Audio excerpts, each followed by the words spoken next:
차가운 겨울바람이 서울의 마천루 사이를 날카롭게 파고들었다. 이서연은 낡은 코트깃을 여미며 거대한 YJ그룹 본사 빌딩을 올려다보았다. 유리와 강철로 이루어진 거대한 탑은 그녀의 초라한 현실을 비웃는 듯 차갑게 빛나고 있었다.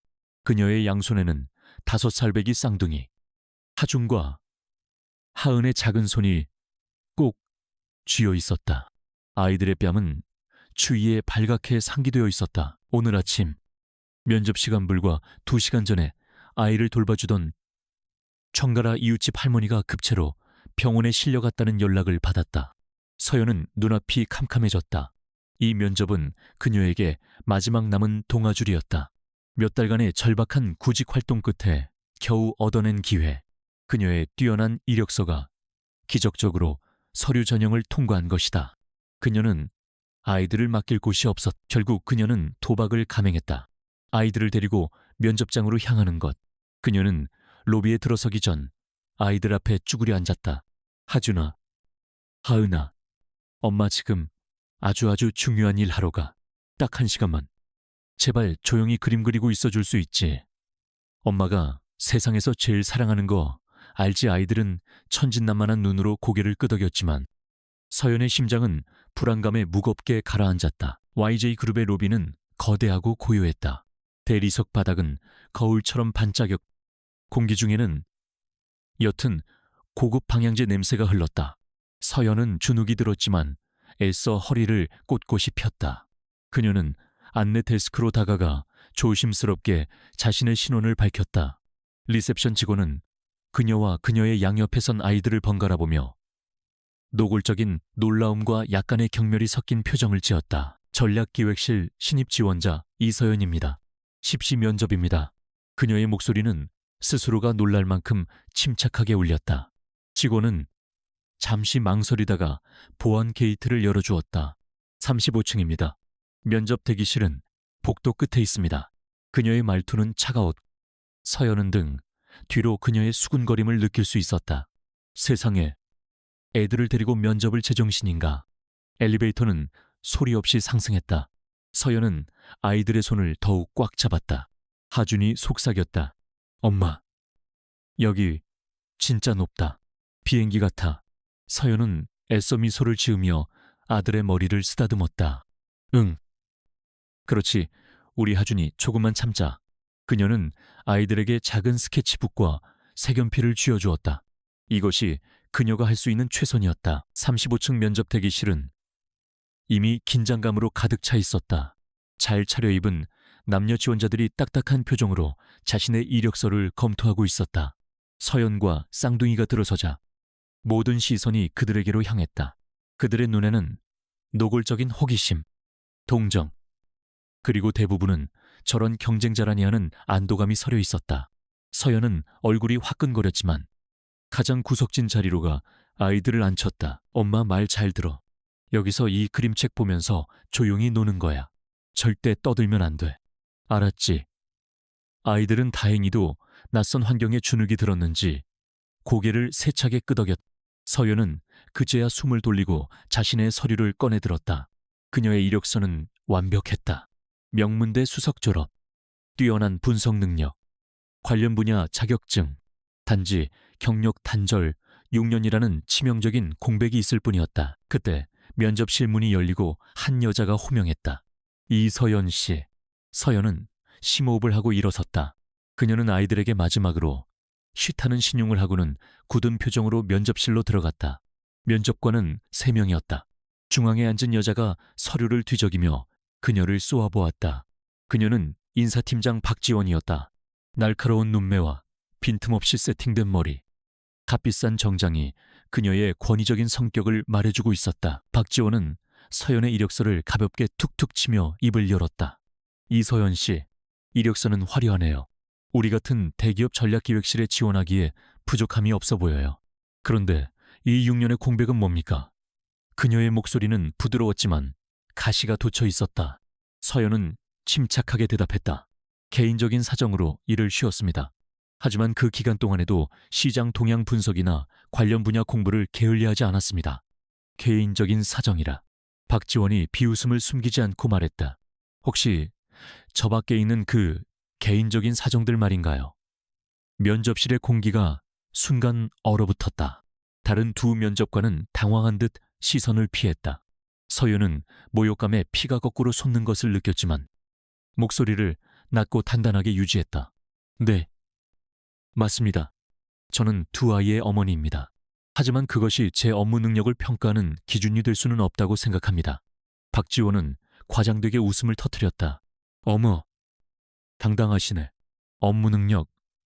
우리 YJ그룹 전략기획실이 어떤 곳인 줄 압니까? 여긴 놀이터가 아니에요. 매일이 전쟁이고 야근과 주말 근무는 일상입니다. 그런데 애들 딸린 엄마가, 그것도 면접장에 애들을 주렁주렁 달고 온 사람이 그걸 감당할 수 있다고 생각해요. 서연은 주먹을 꽉 쥐었다. 저는 지난 6년간 두 아이를 혼자 키우면서 누구보다 치열하게 시간 관리와 위기 대처 능력을 길렀습니다. 잠자는 시간을 쪼개어 공부했고 멀티태스킹은 제 일상이 되었습니다. 팀장님께서 말씀하시는 전쟁이 정확히 무엇인지는 모르겠으나 저는 제가 겪어온 삶의 무게보다 더한 것은 없다고 확신합니다. 그녀의 답변은 논리정연했고 그 안에는 꺾이지 않는 강인함이 담겨 있었다. 옆에 앉은 남자 면접관이 흥미롭다는 듯 서류를 다시 들여다보며 질문을 던졌다. 이서연 씨, 최근 글로벌 반도체 시장의 공급망 재편에 대한 YJ그룹의 대응 전략에 대해 의견이 있다면 말씀해 보시죠. 상당히 전문적인 분야인데 이것은 서연이 밤을 새워 준비한 분야였다. 그녀는 기다렸다는 듯이 입을 열었다. 그녀는 현재 시장 상황, 미중 무역 갈등이 공급망에 미치는 영향, 그리고 YJ그룹이 취해야 할 단기적 리스크 관리 방안과 장기적인 기술 투자 전략에 대해 막힘없이 분석을 쏟아냈다. 그녀의 통찰력은 깊었고 데이터에 기반한 논리는 탄탄했다. 질문했던 남자 면접관의 눈이 빛났다. 그는 만족스러운 듯 고개를 끄덕였다. 대단하군요. 공백이 있었다는 것이 믿기지 않을 정도입니다. 현업 실무자보다 더 깊이 있는 분석입니다. 그는 박지원을 힐끗 쳐다보며 긍정적인 신호를 보냈다. 그러나 박지원의 표정은 더욱 차갑게 굳어 있었다. 그녀는 재능 있는 지원자를 알아본 것이 아니라 자신의 권위에 도전하는 무례한 여자를 본 것이다. 박지원은 서연의 말을 끊었다. 됐습니다. 분석은 그럴듯하네요. 하지만 현실은 다릅니다. 이서연 씨, 우리는 당신의 잠재력을 보고 사람을 뽑는 게 아니에요. 당장 투입되어 성과를 낼 사람, 회사에 모든 것을 바칠 사람이 필요합니다. 당신처럼 개인적인 사정이 발목을 잡는 사람은 우리 회사와 맞지 않아요. 그녀는 자리에서 일어나 서연에게 문을 가리켰다. 오늘 면접은 여기까지 하죠. 결과는 유감이지만 당신이 원하는 답은 아닐 겁니다. 솔직히 말해서 당신은 우리 YJ그룹의 기준에 미달입니다. 아이들이나 잘 돌보시는 게 좋겠네요. 이것은 단순한 불합격 통보가 아니었다. 그것은 의도적인 모욕이었고 수많은 사람들이 보는 앞에서 가해지는 공개적인 망신주기였다. 서연은 온몸에 피가 빠져나가는 듯한 차가운 절망감을 느꼈다. 그녀는 일어서서 꾸벅 인사를 했다. 그녀의 자존심은 산산조각 났지만 아이들 엄마로서의 존엄성은 잃을 수 없었다. 시간 내주셔서 감사합니다. 그녀의 목소리는 미세하게 떨리고 있었다. 그녀는 면접실을 나와 대기실로 향했다. 다른 지원자들의 동정어린 시선이 그녀의 등에 비수처럼 꽂혔다. 하준과 하은이 스케치북을 들고 엄마에게 달려왔다. 엄마나 공룡 그렸어. 하은이 자랑스럽게 그림을 내밀었다. 서연은 눈물이 터져나오는 것을 간신히 참으며 아이들의 머리를 쓰다듬었다. 잘했어. 우리 딸, 정말 잘 그렸네. 그녀는 아이들의 손을 잡고 서둘러 그곳을 빠져나오려 했다. 수치심과 절망감이 그녀를 짓눌렀다. 그녀는 비틀거리며 35층 엘리베이터 홀로 걸어 나왔다. 박지원의 잔인한 말들이 귓가에 맴돌았다. 아이들이나 잘 돌보시는 게 좋겠네요. 그녀가 틀린 말일까? 자신이 너무 큰 욕심을 부린 것일까? 아니, 그녀는 단지 자신의 능력으로 정당하게 일하고 아이들에게 떳떳한 엄마가 되고 싶었을 뿐이다. 그게 전부였다. 그녀가 엘리베이터 버튼을 누르려던 순간 딩하는 소리와 함께 반대편 VIP 엘리베이터 문이 열렸다. 그곳에서는 위압적인 아우라를 풍기는 한 무리의 사람들이 걸어 나왔다. 검은 정장을 입은 비서들과 임원들 사이에 유난히 키가 크고 냉철한 인상의 남자가 서 있었다. 그는 YJ그룹의 총수, 억만장자 회장 강태준이었다. 서연은 본능적으로 아이들을 자신의 등 뒤로 숨기고 고개를 숙였다. 그녀는 감히 그들의 행렬을 쳐다볼 생각도 하지 못했다. 그녀는 그저 이 지옥 같은 장소에서 빨리 벗어나고 싶었다. 그녀는 자신의 초라한 모습이 그들의 눈에 띄지 않기를 간절히 바랐다. 강태준은 중요한 해외 계약을 막 마치고 본사로 복귀하는 길이었다. 그는 피곤했지만 여전히 날카로운 눈빛으로 복도를 훑어보았다. 그의 시선은 언제나처럼 모든 것을 꿰뚫어 보았다. 그는 복도 구석에서 아이들을 필사적으로 숨기려는 듯 움츠린 한 여자를 무심코 지나치려 했다. 바로 그때였다. 여자가 고개를 살짝 들었고 두 사람의 시선이 허공에서 찰나의 순간 마주쳤다. 강태준은 그 자리에 얼어붙었다. 그의 심장이 거대한 망치로 맞은 듯 세차게 울렸다. 시간이 멈췄다. 수많은 인파 속에서도, 값비싼 정장을 입은 임원들 사이에서도 그의 눈에는 오직 한 사람만이 들어왔다. 그 얼굴, 그가 지난 6년간 꿈속에서도 그리워했던, 그러나 다시는 볼 수 없을 것이라 절망했던 바로 그 얼굴이었다. 미수야. 그의 입에서 자신도 모르게 믿을 수 없다는 속삭임이 새어나왔다. 그는 자신의 눈을 의심했다.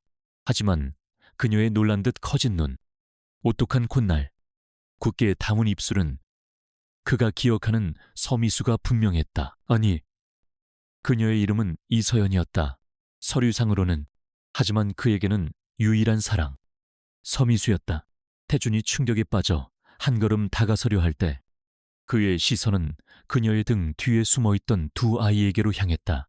두려움과 호기심이 뒤섞인 눈으로 자신을 쳐다보는 두 아이. 그리고 그 순간 강태준은 더 큰 충격에 휩싸였다. 아이들의 얼굴, 특히 남자아이의 반항적인 눈매와 앙담은 입술은 어린 시절의 자신을 거푸집으로 찍어낸 듯 똑같았다. 태준은 숨이 멎는 것 같았다. 머릿속이 하얗게 비어버렸다. 저 아이들은 누구지 설마? 아니, 그럴 리가. 6년 전 그녀는 아무 말 없이 사라졌다. 자신의 아이일 리가 없었다. 서연 역시 강태준을 알아본 순간 온몸이 마비되는 것 같았다. 강태준, 그녀가 그토록 사랑했고 그토록 필사적으로 도망쳐야 했던 남자. 그가 왜 여기에 아니? 여긴 그의 회사였. 자신이 무슨 짓을 한 거지? 그녀는 공포에 질렸다. 그가 아이들을 봐서는 안 되었다. 절대로. 그녀는 태준의 충격받은 표정을 확인하자마자 본능적인 공포에 사로잡혀 아이들의 손을 거칠게 잡아 끌었다. 가자, 빨리. 그녀는 뒤도 돌아보지 않고 비상구 쪽으로 뛰기 시작했다. 그녀의 유일한 생각은 이곳을 벗어나야 한다는 것. 그에게서, 그의 권력에서 아이들을 지켜야 한다는 것이었다. 서연 씨. 아니. 미수야 잠깐 멈춰 태준이 다급하게 외쳤다. 그의 냉철한 가면이 완전히 무너져 내렸다. 그는 비서들의 만류를 뿌리치고 그녀를 뒤쫓으려 했다. 하지만 서연은 이미 비상계단 문을 열고 사라진 뒤였다. 복도에는 태준의 거친 숨소리와 당황한 임원들의 웅성거림만이 남았다. 강태준은 주먹을 세게 쥐었다. 손톱이 손바닥을 파고드는 고통이 느껴졌다. 당장 저 여자를 찾아. YJ그룹의 모든 보안팀을 동원해서라도 10분 안에 저 여자와 아이들을 내 앞에 데려와 무슨 수를 써서라도. 그의 목소리는 분노와 혼란, 그리고 알 수 없는 절박함으로 가득 차 있었다. 비서실장인 김 비서가 즉시 무전기를 꺼내들었다. YJ그룹 전체에 비상경보가 울리기 시작했다. 비상계단의 차가운 금속 난간이 이서연의 손바닥을 아프게 스쳤다. 그녀는 하준과 하은의 손을 거의 끌다시피 하며 미친 듯이 계단을 뛰어내려갔다.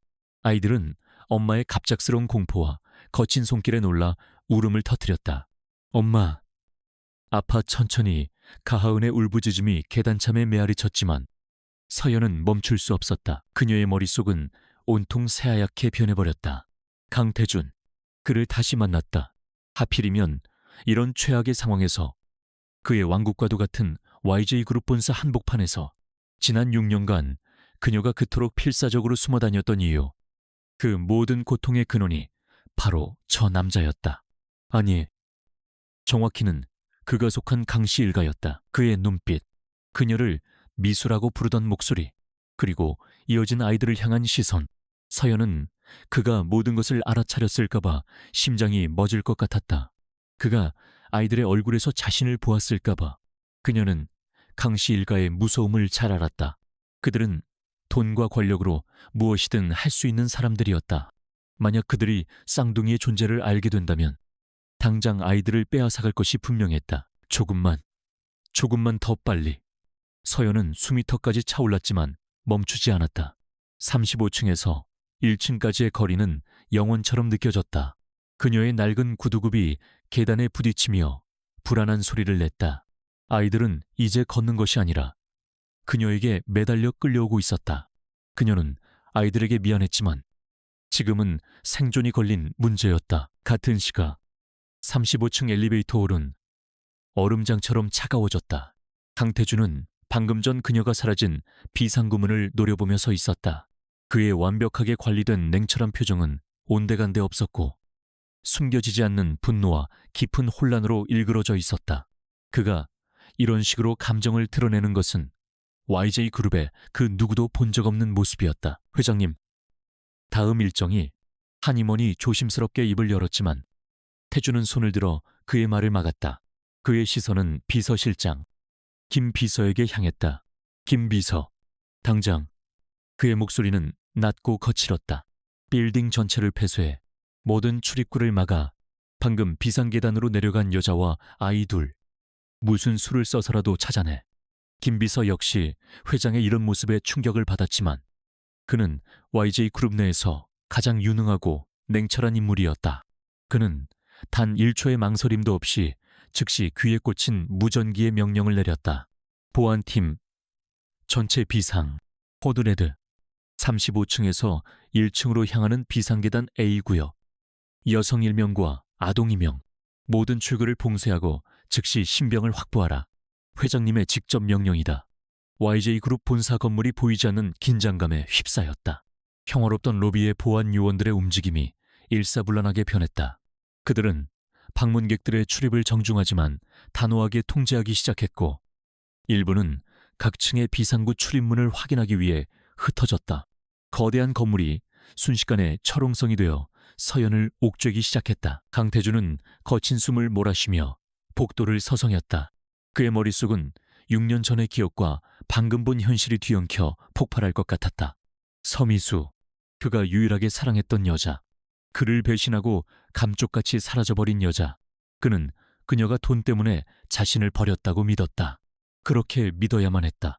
하지만 방금 본 그녀의 모습은 그가 상상했던 것과는 너무나 달랐다. 낡은 코트, 겁에 질린 눈, 그리고 그 아이들. 태준은 주먹을 쥐었다. 자신을 그토록 닮은 아이들. 설마, 아니야. 그럴 리가 없어.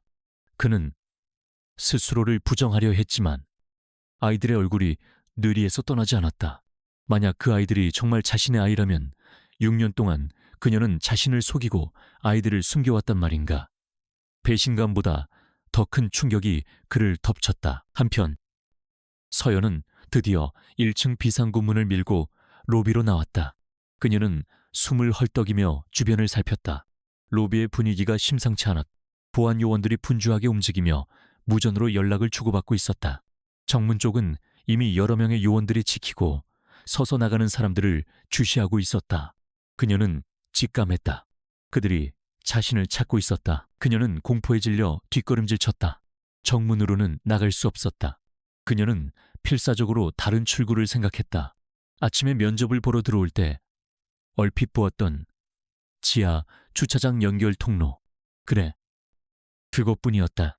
그녀는 다시 아이들의 손을 잡아 끌고 최대한 사람들의 눈에 띄지 않게 벽을 따라 주차장으로 향하는 복도로 몸을 숨겼다. 엄마, 집에 가고 싶어. 하준이 울먹였. 서연은 아들의 입을 급히 막았다. 쉿, 하준아. 제발. 엄마가 이따가 맛있는 거 사줄게. 지금은 조용히 해야 해. 그녀의 목소리는 애원과 다급함으로 떨렸다. 그녀는 주차장으로 통하는 육중한 방화문을 발견하고는 있는 힘껏 밀어 열었다. 차가운 지하 주차장의 공기가 훅 끼쳐왔다. 그녀는 자신의 낡은 소형차가 주차된 구역을 향해 달렸다. 다행히 그녀가 주차한 곳은 출구와 가까운 구석진 곳이었다. 그때 복도 쪽에서 그녀를 발견한 보안 요원의 다급한 외침이 들렸다. 거기 아이들 데리고 있는 여자분 멈추세요. 서연은 심장이 멎는 것 같았다. 그녀는 뒤도 돌아보지 않았다. 그녀는 미친 듯이 달려 차 문을 열었다. 빨리 타. 그녀는 거의 아이들을 뒷좌석으로 집어던지다시피 태웠다. 그녀는 운전석에 앉아 떨리는 손으로 가방을 뒤져 열쇠를 찾았다. 손이 너무 심하게 떨려 열쇠 구멍을 한 번에 찾지도 못했다. 멈추라고 했습니다. 보안 요원 2명이 그녀의 차를 향해 달려오고 있었다. 그들의 발소리가 주차장을 울렸다. 서연은 눈을 질끈 감았다가 떴다. 그녀는 열쇠를 꽂아 돌렸다. 시동이 걸리지 않았다. 제발 그녀가 다시 열쇠를 돌렸다. 푸드득 하는 소리와 함께 간신히 낡은 엔진이 깨어났다. 그녀는 사이드 미러를 볼 겨를도 없이 기어를 후진해놓고 엑셀을 끝까지 밟았다. 끼익 타이어가 마찰음을 내며 차가 급격히 뒤로 돌진했다. 보안 요원들이 아슬아슬하게 차를 피했다. 서연은 곧바로 기어를 바꾸고 출구 차단기를 향해 돌진했다. 엄마. 무서워 아이들이 비명을 질렀다. 출구 차단기가 앞을 막고 있었다. 서연은 망설일 시간이 없었다. 그녀는 눈을 감고 엑셀을 더 세게 밟았다. 확 낡은 범퍼가 플라스틱 차단기를 부수고 튕겨나갔다. 차는 잠시 휘청였지만 이내 주차장 램프를 타고 지상으로 튀어 올라갔다. 35층 사무실. 김비서의 무전기에서 다급한 보고가 흘러나왔다. 놓쳤습니다. 회색 소형차 지하 2층 P2구역 출구 차단기를 파손하고 도주 현재 을지로 방향으로 이동 중 강태준은 그 보고를 들으며 창가로 달려갔다. 그의 매서운 눈이 35층 아래의 복잡한 서울 시내를 훑었다. 그리고 그는 보았다. 저 멀리 신호를 무시하고 교차로를 아슬아슬하게 통과하는 낡은 회색 차 한 대. 그 차는 수많은 차들 사이로 연기처럼 사라져버렸다. 태준은 창문에 주먹을 내리쳤다. 유리에 미세한 금이 갈 뻔했지만 그는 고통을 느끼지 못했다. 오직 불타는 듯한 분노와 상실감만이 그를 지배했다. 그는 천천히 돌아섰다. 방 안의 모든 임원들이 숨을 죽이고 그의 다음 말을 기다렸다. 강태준의 얼굴에서 모든 감정이 사라지고 다시 얼음처럼 차가운 YJ그룹의 총수로 돌아와 있었다. 그는 김비서를 바라보며 지독히도 조용한 목소리로 명령했다. 김비서, 내가 가진 모든 자원을 동원해. 경찰이든 국정원이든 그게 무엇이든 상관없어. 서울 시내 모든 CCTV를 뒤져 조차 번호판 즉시 추적해. 오늘 밤 안으로 저 여자의 모든 것을 알아내. 이름, 주소, 지난 6년간의 모든 행적. 그리고 그는 잠시 말을 멈추고 숨을 골랐다. 저 아이들이 누군지 알아내. 무슨 일이 있어도 반드시. 그의 목소리에는 거부할 수 없는 명령의 무게가 실려 있었다. 김 비서는 고개를 숙였다. 알겠습니다. 회장님, YJ그룹의 거대한 정보망이 한 여자를 잡기 위해 움직이기 시작했다. 태준은 홀로 남아 창밖을 바라보았다. 그녀가 사라진 방향을. 방금 전의 혼란은 가라앉았지만 그의 내면에서는 더 큰 폭풍이 몰아치고 있었다. 서미수, 그녀가 돌아왔다. 그리고 그녀는 그의 아이들일지도 모르는 비밀을 안고 도망쳤다. 그는 결코 그녀를 다시 놓칠 생각이 없었다. 운명적인 재회는 그렇게 격렬한 추격전의 서막을 열었다. 이서연은 서울 외곽의 허름한 모텔방에 도착하자마자 문부터 걸어 잠갔다. 그것도 모자라 낡은 의자까지 끌어다 문고리에 걸쳤다. 쌍둥이들은 차 안에서 이미 기절한 듯 잠들어 있었고 그녀는 아이들을 침대에 눕히고 나서야 가쁜 숨을 몰아쉬었다. 그녀의 온몸이 사시나무처럼 떨리고 있었다. 그녀는 창문 커튼을 살짝 젖혀 밖을 내다보았다. 어둡고 좁은 골목길, YJ그룹의 감시망이 여기까지 뻗치지 않기를 바랄 뿐이었다. 강태준, 6년 동안 유령처럼 피해 다녔던 그 남자를 하필이면 최악의 형태로 다시 마주했다. 그의 충격받은 눈빛, 아이들을 바라보던 시선이 불에 달군 낙인처럼 그녀의 뇌리에 밝혔다. 하지만 그녀가 진정으로 두려워하는 것은 강태준이 아니었다. 그에 대한 사랑과 원망은 이미 6년의 모진 세월 속에 무뎌진 지 오래였다. 그녀가 공포에 떠는 대상은 그의 뒤에 있는 거대한 그림자, YJ그룹 그 자체이자 그 정점에 군림하고 있는 그의 어머니, 강경이 명예회장이었다. 6년 전 24살의 그녀를 지옥으로 밀어넣은 장본인. 그때 그녀의 이름은 이서연이 아닌 서미수였다. 명문대 법학과 수석을 놓치지 않던 총명하고 미래가 촉망되던 학생. YJ그룹의 후계자라는 신분을 숨기고 평범한 복학생 행세를 하던 강태준을 만난 것은 도서관에서였다. 두 사람은 마치 자석의 다른 극처럼 서로에게 이끌렸다. 그들의 사랑은 캠퍼스의 낭만 그 자체였다. 태준은 자신의 배경을 숨긴 채 그녀와 떡볶이를 먹 낡은 소극장에서 연극을 보며 웃었다. 미수서연은 그가 재벌 3세라는 사실을 꿈에도 몰랐다. 그저 가끔씩 공허해 보이는 눈빛을 지닌 따뜻하고 다정한 선배일 뿐이었다. 그녀는 그의 순수함을 사랑했다. 행복은 짧았다. 졸업을 앞둔 어느 날 그녀는 자신이 임신했다는 사실을 알게 되었다. 두려움과 기쁨이 동시에 밀려왔다. 그녀는 태준에게 이 사실을 어떻게 말해야 할지 고민하며 며칠을 보냈다. 그가 기뻐할까 아니면 부담스러워할까. 그녀는 그들의 미래를 그리며 작은 행복에 잠겨 있었다. 그녀가 태준에게 말을 꺼내기도 전 검은색 세단 한 대가 그녀의 낡은 원룸 앞에 멈춰섰다. 차에서 내린 것은 한 번도 본 적 없는, 그러나 감히 고개조차 들 수 없는 위압감을 풍기는 중년 여성이었다. 강경희 회장이었다. 그녀는 경멸이 가득한 눈으로 미수의 원룸을 훑어보았다. 네가 감히 내 아들을 홀린 그 계집애로구나. 강 회장의 첫마디는 얼음장처럼 차가웠다. 그녀는 테이블 위에 서류 봉투 하나를 던졌다. 이 안에 5억이 들었다. 이걸 받고 당장 내 아들 앞에서 사라져. 네가 다닌 대학, 네가 사는 이 동네, 아니, 이 나라에서 흔적도 없이. 미수는 모욕감에 떨며 봉투를 밀어냈다. 돈 때문에 만난 거 아닙니다. 저희는 사랑합니다. 그녀의 항변은 강 회장의 비웃음에 묵살당했다. 사랑 가소롭군. 내까짓게 감히 YJ의 안주인 자리를 넘봐. 너 하나 때문에 내 아들 인생 망치는 꼴은 못 본다. 미수는 물러서지 않았다. 회장님께서 상관하실 일 아닙니다. 저는 태준 씨와 직접 이야기하겠습니다. 그 순간 강 회장의 눈빛이 살벌하게 변했. 그녀는 두 번째 서류 봉투를 꺼내 테이블 위에 뿌렸다. 그것은 미수의 부모님에 대한 상세한 뒷조사 자료였다. 내 아비, 작은 식당 하나 운영하더군. 당장 내일이라도 세무조사 하나면 먼지 하나까지 털릴 수 있어. 내 동생, 이제 막 대학 입학했던데 마약 소지 혐의로 구치소에 가는 건 어떨까?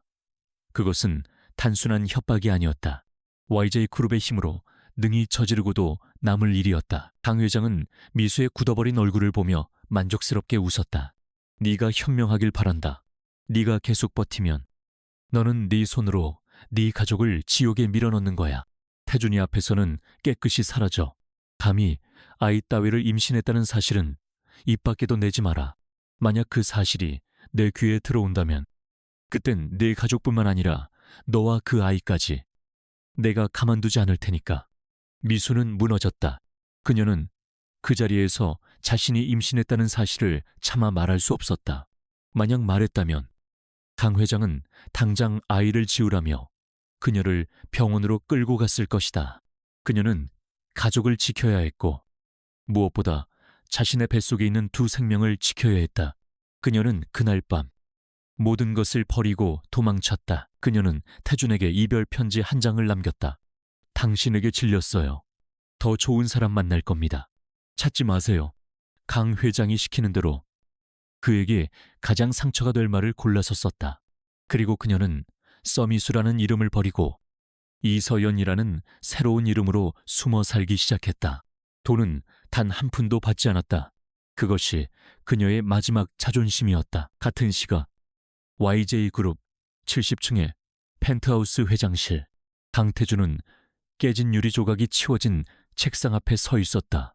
그의 분노는 가라앉았지만 내면은 더욱 차가운 혼란으로 들끓었다. 김 비서가 조용히 들어와 보고했다. 차량은 놓쳤습니다. 번호판은 대포 차량의 것이었고 마지막으로 신호 위반 카메라에 찍힌 뒤로는 종적을 감췄습니다. 태주는 대답하지 않았다. 그는 6년 전을 떠올리고 있었다. 그가 사랑했던 미수, 그토록 총명하고 당당했던 여자. 그녀는 왜 그런 모습으로 그토록 겁에 질린 채 아이들을 데리고 있었을까? 그리고 그 아이들, 태주는 눈을 감았다. 자신을 경계하며 쳐다보던 남자아이의 눈빛. 그것은 거울 속에 자신을 보는 것과 같았다. 6년 전, 그는 그녀가 남긴 편지를 보고 모든 것이 끝났다고 생각했다. 그는 배신감에 몸부림쳤다. 그의 어머니는 그에게 원래 그런 부류의 여자들은 돈이 최고인 법이다. 넌 값비싼 교훈을 얻은 셈쳐라. 라고 말했다. 그는 그 말을 믿고 싶지 않았지만 그녀의 갑작스러운 증발은 그 말을 뒷받침하는 듯했다. 그 후 강태준은 변했다. 그는 사랑을 믿지 않는 냉혈한 경영자가 되었다. 그는 YJ 그룹을 지금의 거대한 제국으로 키워냈지만 그의 마음 한구석은 언제나 텅 비어 있었다. 그런데 오늘 그녀가 나타났다. 그가 알던 부와 명예를 줬던 여자가 아니라 낡은 코트를 입고 절박하게 도망치던 모습으로 그의 머릿속에서 퍼즐 조각이 맞춰지기 시작했다. 그녀가 도망치던 모습, 아이들의 나이, 그리고 오늘 면접을 보러 왔다는 사실. 그녀가 만약 돈 때문에 자신을 떠났다면 왜 6년이 지난 지금 저런 비참한 모습으로 자신의 회사에 신입사원 면접을 보러 왔단 말인가? 태주는 인터폰을 눌렀다. 김 비서, 지금 당장 내 사무실로. 김 비서가 즉시 들어왔다. 태준의 눈은 얼음보다 차가웠다. 오늘 면접을 진행했던 인사팀장 박지원, 당장 대기시켜. 그리고 오늘 면접에 지원했던 이서연이라는 여자의 모든 자료를 가져와. 내가 놓친 게 분명히 있어. 알겠습니다, 회장님. 그리고 아까 명령하신 대로 6년 전 회장님 주변의 모든 금융거래 내역을 검토하기 시작했습니다. 김 비서의 조심스러운 보고에 태준의 눈이 가늘어졌. 계속해. 특히 내 어머니 강경희 명예회장님의 자금 흐름을 집중적으로 파. 6년 전 오늘을 기점으로 앞뒤 한 달간의 모든 것을. 그는 이서연이 서미수라는 확신을 가지고 있었다. 그리고 그녀가 자신을 배신한 것이 아니라 무언가 거대한 음모에 의해 쫓겨났을지도 모른다는 의심이 싹트기 시작했다. 그는 책상 서랍 깊숙한 곳에서 낡은 사진 한 장을 꺼냈다. 캠퍼스에서 환하게 웃고 있는 미수와 자신의 모습이 담긴 유일한 사진이었다. 미수야. 아니, 이서연. 네가 어디에 있든, 네가 무엇을 숨기고 있든 나는 반드시 널 찾아낼 거야. 그리고 만약 그 아이들이 정말 내 아이들이라면. 그는 사진을 강하게 움켜쥐었다. 그땐 내 모든 것을 걸고 너와 내 아이들을 되찾아오겠어. 설령 그 상대가 내 어머니라 할지라도. 모텔방. 서연은 잠든 아이들의 얼굴을 쓸어보았다. 하중과 하은, 그녀가 목숨을 걸고 지켜낸 전부였다. 엄마가 꼭 지켜줄게. 무슨 일이 있어도 다시는 그들 손에 너희를 빼앗기지 않아. 그녀는 휴대전화 유심칩을 부러뜨려 변기해버렸다. 또다시 시작될 길고 긴 도피의 시작이었다. 이서연은 잠든 아이들의 평화로운 얼굴을 뜬 눈으로 지새우며 바라보았다. 새벽에 차가운 빛이 낡은 모텔 커튼 틈새로 스며들었다. 그녀의 머리는 공포와 절박함 속에서도 얼음처럼 차갑게 회전하고 있었다. 이대로 숨어 지내는 것은 자살 행위였다.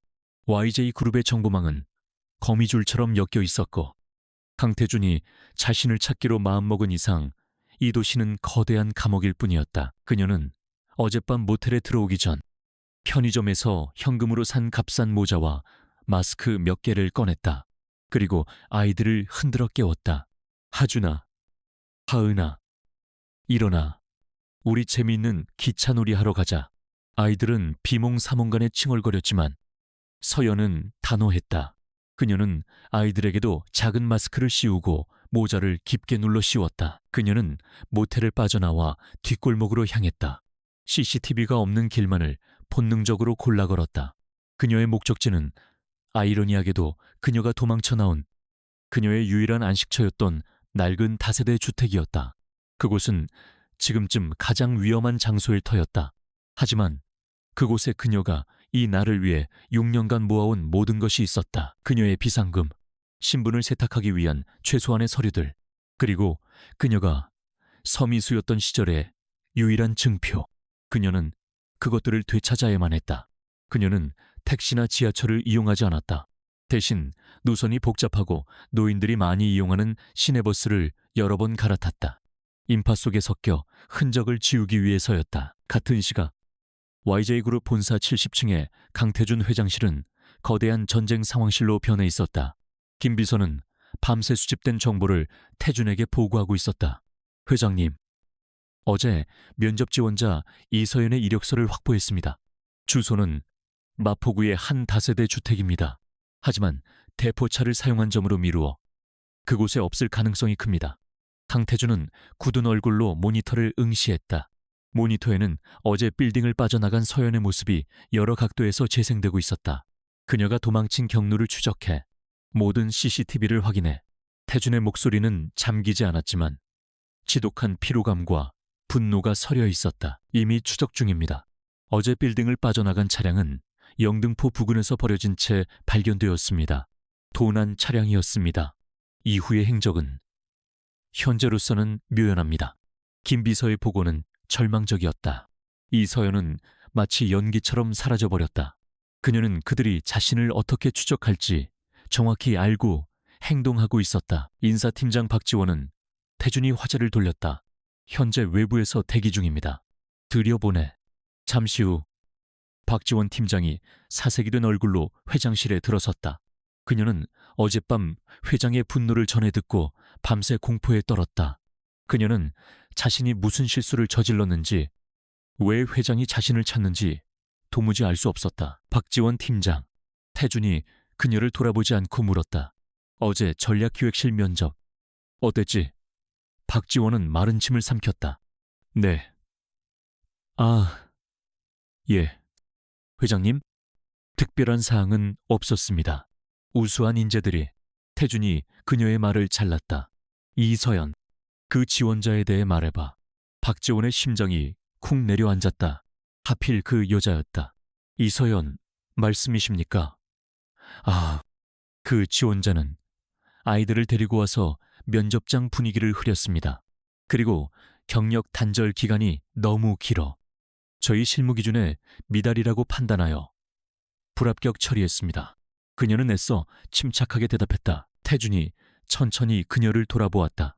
그의 눈은 살얼음판 같았다. 기준 미달 아이들을 데리고 와서 그는 책상 위의 태블릿을 그녀에게 밀었다. 화면에는 서연이 면접에서 답변한 내용의 속기록과 다른 면접관들의 극찬에 가까운 평가 점수가 떠 있었다. 박지원의 평가 점수만 유일하게 F였다. 이게 당신이 말하는 기준. 미달인가 태준의 목소리는 조용했지만 그 안에 담긴 분노는 방 안의 온도를 몇 도나 낮추었다. 당신은 YJ그룹의 얼굴에 먹칠을 했어. 감히 내 회사에서 당신의 편협한 편견으로 인재를 내쫓아 당신이 쫓아낸 여자가 누군지 알아. 박지원은 다리가 풀려 주저앉을 뻔했다. 그녀는 그제야 깨달았다. 자신이 건드려서는 안 될 사람을 건드렸다는 것을. 회장님, 저는 정말 몰랐습니다. 그녀의 변명은 태준의 귀에 들리지 않았다. 김 비서, 당장 박지원 팀장을 대기 발령 조치해. 그리고 인사팀 전체에 대한 특별 감사를 실시해. 이와 유사한 차별 사례가 한 건이라도 더 있었는지 전부 조사해. 박지원은 끌려나가면서도 자신이 왜 이런 일을 당하는지 정확히 이해하지 못했다. 그녀는 단지 회장의 심기를 거스른 정도가 아니라 회장의 과거를, 그리고 어쩌면 미래까지 통째로 모욕했다는 사실을 알지 못했다. 태준은 다시 모니터로 시선을 돌렸다. 박지원에 대한 처리는 시작에 불과했다. 한편 서연은 아이들을 데리고 자신의 집이 있는 골목 어귀에 도착했다. 그녀는 집으로 바로 가지 않고 맞은편 상가 건물 옥상으로 올라갔다. 그곳은 그녀의 집을 한눈에 감시할 수 있는 장소였다. 그녀는 1시간 넘게 꼼짝도 않고 집 주변을 살폈다. 아이들은 지쳐서 그녀의 다리에 기댄 채 잠이 들었다. 그녀의 예감은 틀리지 않았다. 오전 10시가 넘어가자 검은색 세단 2대가 골목 입구에 멈춰섰다. 건장한 남자들이 내려 주변을 경계하며 그녀의 집으로 향했다. 그들은 경찰이 아니었다. YJ그룹의 사설보안팀 혹은 그보다 더 끔찍한 강경희 회장의 사병일 수도 있었다. 서연은 숨을 죽였다. 남자들은 도어락을 부수고 집 안으로 난입했다. 서연은 망원경으로 그들의 움직임을 지켜보았다. 그들은 집안을 샅샅이 뒤지고 있었다.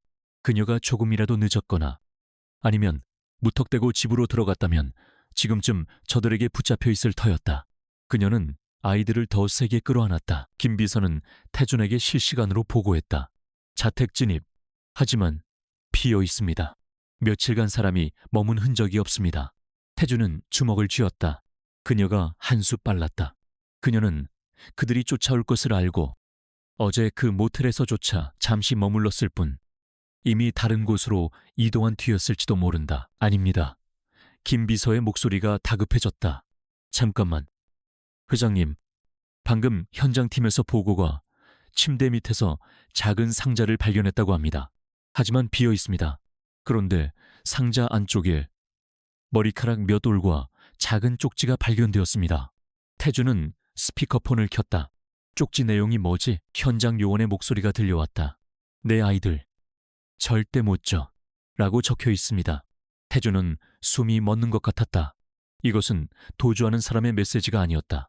이것은 선전포고였다. 그녀는 그가 아이들의 존재를 알아차렸다는 것을 알고 그에게 경고를 보낸 것이다. 내 아이들. 그녀는 그렇게 적었다.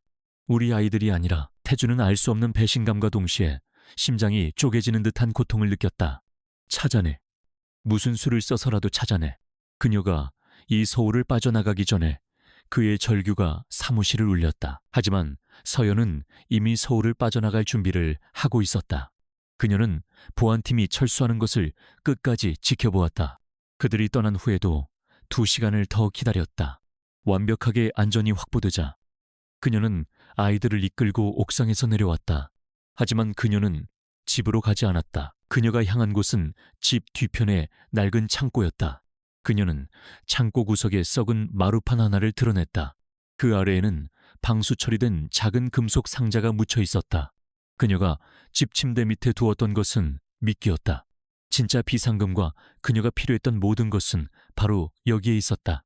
그녀는 강씨 일가가 얼마나 집요한지 알기에 2중 3중의 함정을 파놓았던 것이다. 상자 안에는 두툼한 현금 뭉치와 대포폰 서너 개, 그리고 그녀와 아이들의 가짜 신분증이 들어있었다. 그녀는 YJ의 추적을 피하기 위해 지난 몇 년간 불법적인 경로를 통해 이것들을 준비해 두었다. 그녀는 더 이상 법을 준수하는 모범시민 서미수가 아니었다. 아이들을 지키기 위해서라면 괴물이라도 될 수 있는 어머니, 이서연이었다. 그녀는 아이들을 데리고 다시 인파 속으로 섞여들었다. 이번 목적지는 용산역이나 서울역이 아니었다. 그런 곳은 이미 YJ의 사람들이 깔려있을 터였다. 그녀는 청량리역 근처의 작은 시외버스 터미널로 향했다. 그곳에서 가장 빨리 출발하는 가장 멀리 가는 버스표를 현금으로 끊었다. 행선지는 부산이었다. 버스가 서울의 복잡한 도로를 벗어나 고속도로에 진입했다. 서연은 그제야 긴장이 풀리는 것을 느꼈다. 아이들은 그녀의 무릎에서 깊이 잠들어 있었다. 그녀는 창밖으로 멀어지는 서울을 바라보았다. 6년 전 모든 것을 버리고 도망쳤던 그 밤이 떠올랐다.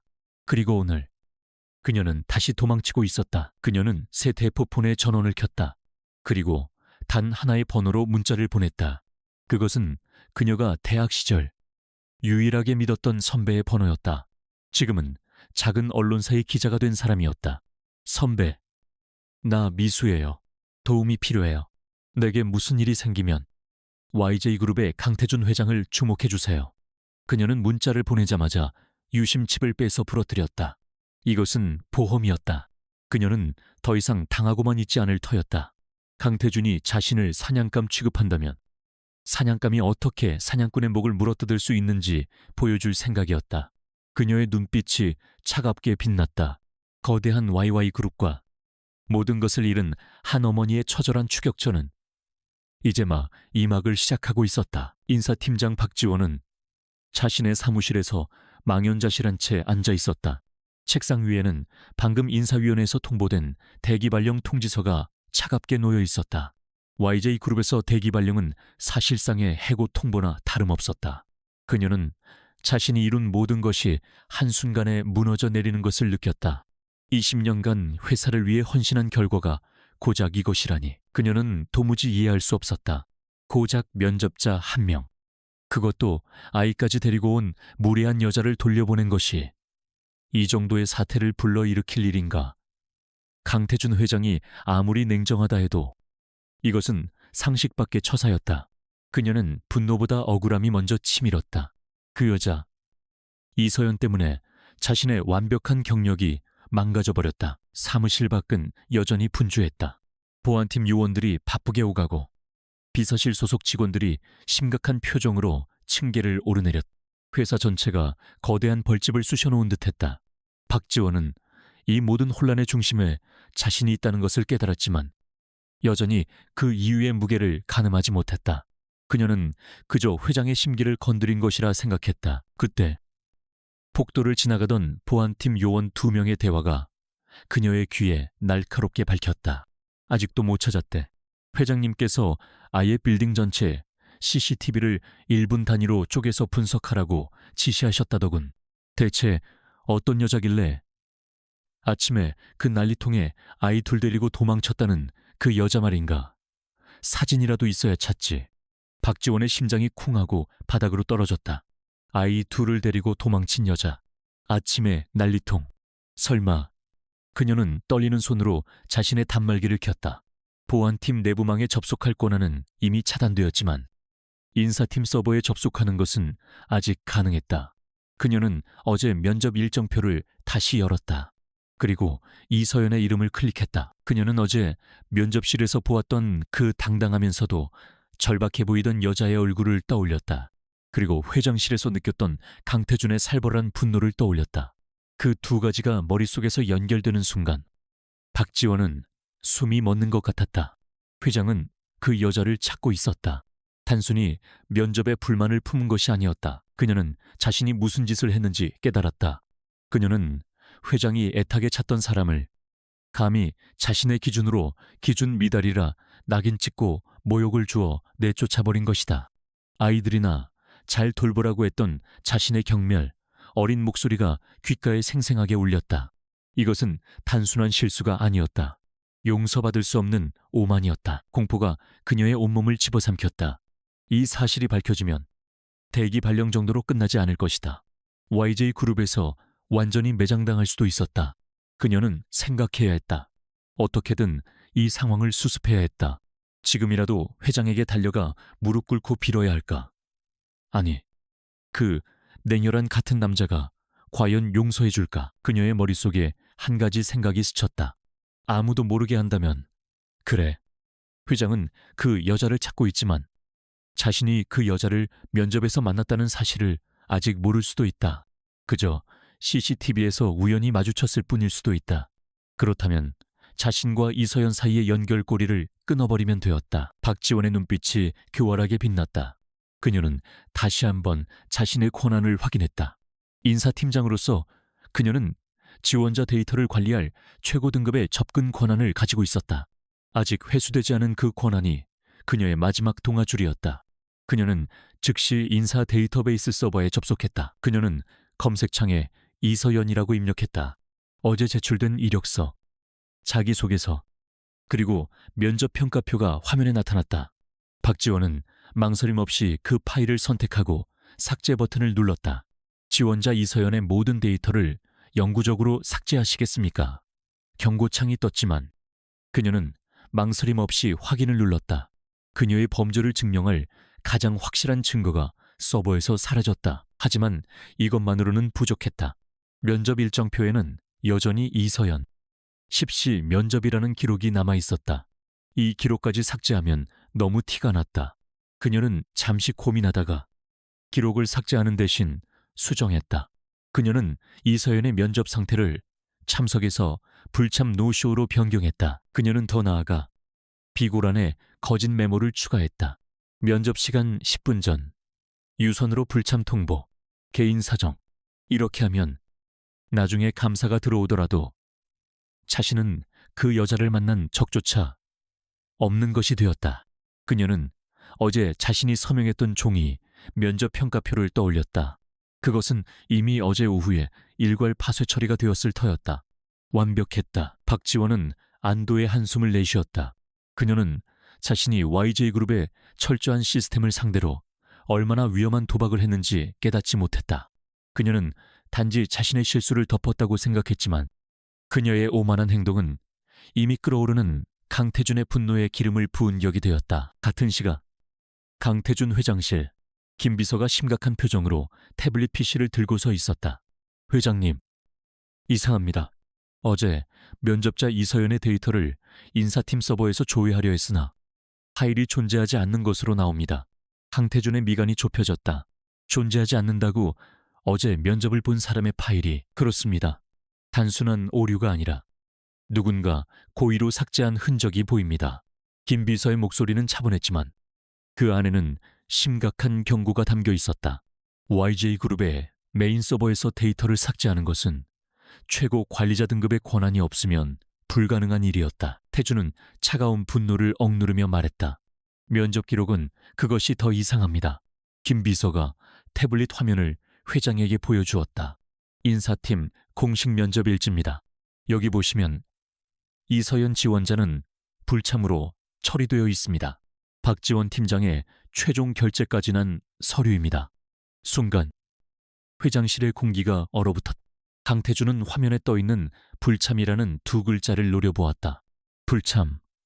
어제 자신이 35층에서 분명히 본 그 여자가 박지원이 면접실에서 모욕적인 말을 퍼부었다고 다른 면접관이 보고하지 않았던가. 이것은 단순한 실수가 아니었다. 명백한 은폐 시도이자 자신에 대한 정면 도전이었다. 박지원이 감히 나를 속이려 들어. 태준의 목소리는 지하실의 냉기처럼 낮게 깔렸다. 그는 어제 박지원의 오만한 태도를 떠올렸다. 그리고 오늘 그녀가 자신의 실수를 덮기 위해 YJ그룹의 데이터를 조작했다는 사실을 깨달았다. 그녀의 오만한 행동이 이제 막 실마리를 잡으려던 추적을 방해하고 있었다. 김 비서는 이서연의 정확한 신원 정보와 과거 주소지를 확보하기 위해 인사 파일이 절실했다. 하지만 박지원이 그 파일을 삭제함으로써 추적은 다시 원점으로 돌아간 것이다. 그녀는 의도하지 않았지만 결과적으로 이서연에게 결정적인 도주 시간을 벌어준 셈이었다. 김 비서, 태준이 자리에서 일어섰다. 그의 눈에는 이제 분노가 아닌 차가운 사리가 감돌았다. 박지원, 지금 당장 내 사무실로 끌고 와. 아니, 그럴 필요도 없지. 감사팀과 보안팀을 동시에 투입해 박지원의 모든 통신 기록, 컴퓨터 접속 기록을 압수해. 지금부터 이건 인사 문제가 아니라 사보타주 기업 방해 행위 및 증거 인멸 혐의다. 그는 창밖을 내다보았다. 그녀가 혼자 앉으실까? 아니면 꼬리를 자르려는 건가? 태준은 박지원의 배후에 더 큰 무언가가 있을지도 모른다는 의심을 품기 시작했다. 박지원의 오만한 실수는 이서연을 찾는 추적을 방해함과 동시에 YJ그룹 내부에 숨어있던 또 다른 적의 존재를 수면 위로 끌어올리는 계기가 되고 말았다. 강태준 회장실의 공기는 유리 조각처럼 날카로워졌다. 박지원 팀장이 증거인멸 및 사보타주 혐의로 감사팀에 의해 끌려나간 직후였다. 그녀는 YJ그룹의 보안 시스템이 얼마나 철저한지, 그리고 회장의 의지를 거스른다는 것이 어떤 의미인지 전혀 알지 못했다. 그녀의 오만한 거짓말은 단 몇 시간 만에 YJ그룹의 최고 수준 디지털 포렌식 팀에 의해 발가벗겨졌다. 김 비서는 태준의 책상 위에 새로운 보고서를 올려놓았다. 박지원 팀장의 개인 단말기 로그 기록입니다. 어제 회장님께서 35층에서 그분 이서연과 마주치신 직후, 그리고 오늘 오전 대기 발령 통보를 받은 직후 총 2차례에 걸쳐 인사 데이터베이스에 접속했습니다. 그의 목소리는 감정 없이 사실만을 전달했다. 태블릿 화면에는 박지원의 비참한 시도가 고스란히 드러나 있었다. 그녀는 이서연의 이력서 파일을 삭제했고 면접 기록을 불참으로 조작했다. 그녀는 자신의 팀장급 권한이면 모든 것이 덮일 것이라 생각했지만 YJ의 메인 서버는 모든 활동을 기록했다. 삭제된 파일의 원본 데이터는 이미 백업 서버에서 복구된 후였다. 태주는 복구된 이서연의 이력서를 차갑게 내려다보았다. 6년 전 서미수의 사진과 비교할 수 없을 만큼 지치고 해숙했지만 그 총명한 눈빛만은 그대로였다. 그리고 가족 상란에는 비혼모, 스라이 남매 오세라고 적혀 있었다. 그의 심장이 거칠게 뛰었다. 오세. 6년 전 그녀가 사라졌다. 계산이 정확히 들어맞았다. 이서연. 그는 이름을 나직이 읊조렸다. 그녀는 이름까지 바꾸고 숨어 지내야 했다. 박지원의 방해로 인해 그는 이 결정적인 정보를 하루 늦게야 손에 넣었다. 그녀가 부산으로 향하는 버스에 몸을 싣고 서울을 완전히 빠져나간 뒤였다. 박지원의 오만함이 그에게서 가장 중요했던 하루를 빼앗아간 것이다. 태주는 이력서에서 시선을 떼고 김비서를 바라보았다. 그의 분노는 이제 박지원이라는 개인을 향한 것이 아니었다. 그리고 6년 전의 일은 그것이 본론이었다. 박지원은 그저 거대한 빙산의 일각, 현재의 방해물에 불과했다. 태준이 정말로 알고 싶은 것은 이 모든 비극의 시작, 6년 전의 진실이었다. 김비서는 잠시 망설였다. 이것은 회장의 개인적인 영역이자 YJ그룹의 가장 깊은 성역을 건드리는 문제였다. 찾았습니다. 회장님. 그는 또 다른 보안 문서를 태준의 앞에 펼쳤다. 강경이 명예회장님의 자금 흐름을 직접 추적하는 것은 불가능했습니다. 하지만 명예회장님께서 관리하시는 YJ재단의 비공개 자선기금 중 하나에서 수상한 흐름을 발견했습니다. 보고서에는 복잡한 자금 흐름도가 그려져 있었다. 6년 전 5월, 서미수가 사라지기 정확히 사흘 전 YJ재단의 장학기금 명목으로 5억 원이라는 거액이 한 페이퍼 컴퍼니로 송금되었다. 그 돈은 당일 다시 수십 개의 차명 계좌로 쪼개졌다가 최종적으로 단 하나의 계좌로 모여 전액 현금으로 인출되었다. 이 계좌의 주인은 태준의 목소리가 낮게 잠겨 있었다. 노숙자의 명의로 개설된 대포 통장이었습니다. 자금 세탁의 전형적인 수법입니다. 그리고 그 돈이 인출된 직후 서미수 씨의 모든 기록이 대학 학적부에서 사라졌습니다.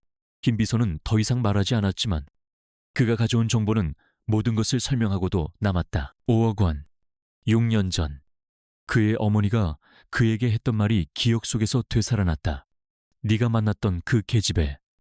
돈 때문에 널 버린 거다. 더 좋은 조건을 제시하는 남자가 나타났겠지. 그는 그때 그 말을 믿지 않으려 발버둥 쳤었다. 하지만 미수가 남긴 차가운 이별 편지는 그 말을 뒷받침하는 증거가 되었다. 이제야 모든 조각이 맞춰졌다. 태주는 눈을 감았다. 지독한 배신감이 온몸을 휘감았다. 그러나 그 배신감은 미수를 향한 것이 아니었다. 그것은 그가 평생을 존경하고 따랐던 단 한 사람. 그의 어머니 강경이를 향한 것이었다. 어머니는 그에게서 사랑을 빼앗아갔을 뿐만 아니라 6년 동안 그를 기만했다. 그녀가 돈 때문에 떠난 것이 아니었다. 그녀는 돈이라는 무기에 의해 쫓겨난 것이었다. 5억 원은 그녀가 받은 대가가 아니라 그녀의 가족을 인질로 잡고 협박한 몸값이었을 것이다. 그가 알던 서미수는 돈에 흔들릴 여자가 아니었다. 하지만 가족을 지키기 위해서라면 무엇이든 할 여자였다. 그리고 아이들. 태주는 자신의 사무실을 파괴할 듯한 충동을 간신히 억눌렀다. 자신을 꼭 닮았던 그 아이들. 자신의 핏줄. 어머니는 자신의 손주들을 6년 동안이나 길거리에 내버려둔 것이었다. 그가 YJ그룹의 제왕으로 군림하는 동안 그의 아이들은 낡은 다세대 주택에서 가난과 싸우며 자라고 있었다. 그는 평생을 YJ그룹의 후계자로 강경희의 아들로 살아왔다. 그는 어머니의 경영 방식과 냉철함을 존경했다. 때로는 그것이 비정하다고 생각했지만 제국을 이끌기 위해서는 필요하기라고 스스로를 세뇌했다. 하지만 이것은 경영이 아니었다. 이것은 악마의 짓이었다. 회장님, 김 비서가 그의 침묵을 깨뜨렸다. 태주는 천천히 눈을 떴다. 그의 눈에 남아있던 혼란은 사라지고 시베리아의 동토보다 더 차가운 결의만이 남아있었다. 박지원이 삭제했던 이력서상 주소지. 마포구. 이미 팀을 보냈지만 어제 그들이 떠난 직후에 누군가 침입했던 흔적만 발견했습니다. 태주는 고개를 저었다. 아니, 김비서, 넌 아직도 내 의도를 모르겠군. 그는 자리에서 일어나 창밖의 서울을 내려다보았다. 그녀는 더 이상 거기에 없어. 이 서울에도 없겠지. 그녀는 6년 동안 내 어머니의 감시망을 피해 도망다닌 여자야. 우리가 생각하는 것보다 훨씬 더 똑똑하고 치밀해. 그는 돌아섰. 지금까지의 수색은 모두 중단해. 이서연을 찾는 것은 의미 없다. 박지원이 벌어준 시간 덕분에 그녀는 이미 다른 이름으로 살 준비를 마쳤을 거다. 그럼 어떻게 하시겠습니까? 김 비서가 물었다. 그의 회장은 지금 완전히 다른 사람이 되어 있었다. 사냥 방식을 바꾼다. 태준의 목소리는 얼음 조각 같았다. YJ그룹의 공식 라인을 통한 추적은 모두 중단해. 내 어머니가 눈치채서는 안 돼. 지금부터 이건 YJ그룹의 일이 아니라 내 개인의 일이다. 그는 자신의 개인 금고에서 암호화된 위성 전화를 꺼내 김 비서에게 던졌다. YJ의 감시망이 아닌 내가 개인적으로 관리하는 그림자 팀을 가동시켜 자금은 내 개인 계좌에서 무제한으로 지원한다. 그림자 팀은 YJ그룹조차 모르게 태준이 비밀리에 운영하는 전 세계의 정보를 수집하고 특수 임무를 수행하는 최정예 조직이었다. 무엇을 찾을까요? 김 비서가 위성 전화를 받아들며 물었다. 6년 전 실종된 서미수, 그리고 그녀의 가족, 부모, 형제. 그녀가 목숨을 걸고 지키려 했던 모든 것을 찾아내. 그들이 그녀의 유일한 약점이다. 그리고 태주는 김 비서의 눈을 똑바로 바라보았다. 내 아이들의 생존을 확인해. 무슨 수를 써서라도 강태주는 자신의 삶이 거대한 거짓말 위에 세워져 있었음을 깨달았다. 그가 지키려 했던 YJ그룹과 그를 이 자리에 앉힌 어머니가 사실은 그의 모든 것을 앗아간 원흉이었다. 배신감은 그를 무너뜨리는 대신 그를 더욱 냉혹하고 위험한 존재로 만들었다. 이제 그의 사냥은 단순한 추적이 아니었다. 그것은 자신의 가족을 되찾고 자신을 기만한 자들에게 대가를 치르게 하기 위한 전쟁의 시작이었다. 부산에서도 2시간을 더 차로 달려야 하는, 지도에도 잘 나오지 않는 작은 어촌마을 묵포. 겨울의 동해는 잉크처럼 검고 사나웠다. 이서연. 아니, 지금은 박선영이라는 가짜 신분증으로 살아가는 그녀는 작은 횟집의 주방 보조로 일하고 있었다. 서울을 떠난 지 꼬박석 달이 흘렀다. 그녀는 YJ그룹의 추적을 피하기 위해 자신이 아는 모든 지식을 동원했다. 현금만 사용했고 대중교통도 여러 번 갈아탔으며 항구 도시를 전전하며 일용직으로 연명했다. 부산에 도착한 직후 그녀는 대학 시절 유일하게 믿었던 기자 선배에게 보냈던 그 문자를 마지막으로 모든 통신을 끊었다. 그녀는 이곳 묵포의 낡은 민박집 단칸방에서 쌍둥이와 함께 지냈다. 횟집 주인은 아이 둘 딸린 과부라며 그녀를 딱하게 여겼지만 그녀는 그 동정조차 경계했다. 그녀는 매일 밤 잠들기 전 방문에 의자를 걸쳐놓고 창문 틈을 테이프로 막았다. 강경희 회장이 그녀에게 심어준 공포는 6년이 지나도 조금도 무뎌지지 않았다. 그날은 유난히 바람이 거센 날이었다. 횟집은 한산했다. 서연은 차가운 물에 손을 담그고 해산물을 손질하고 있었다. 마디마디가 붉게 부르트고 갈라진 손은 더 이상 명문대 수석 졸업생의 손이 아니었다. 그것은 두 아이를 지키기 위해 모든 것을 버린 엄마의 손이었다. 쌍둥이들은 식당 구석의 작은 난로 앞에서 그림을 그리고 있었다. 낡은 식당 문이 열리는 소리가 났다. 어서 오세. 서연은 손을 닦으며 고개를 들다가 그 자리에 얼어붙었다. 그녀의 심장이 바닥으로 떨어져 산산조각 나는 것 같았다. 그곳에는 6년 전에 따뜻한 미소를 짓던 태준 선배가 아닌 YJ그룹의 총수 강태준이 서 있었다. 그는 흠잡을 데 없이 완벽한 검은색 코트를 입고 있었다. 하지만 석 달 전 빌딩에서 마주쳤을 때보다 훨씬 더 날카롭고 위험해 보였다. 그의 턱선은 더욱 굳어졌고 깊어진 눈은 그녀를 꿰뚫어보는 듯했다. 그는 혼자가 아니었다. 식당 밖에는 방금 전까지 이곳의 풍경과 전혀 어울리지 않는 검은색 세단 2대가 조용히 서 있었다.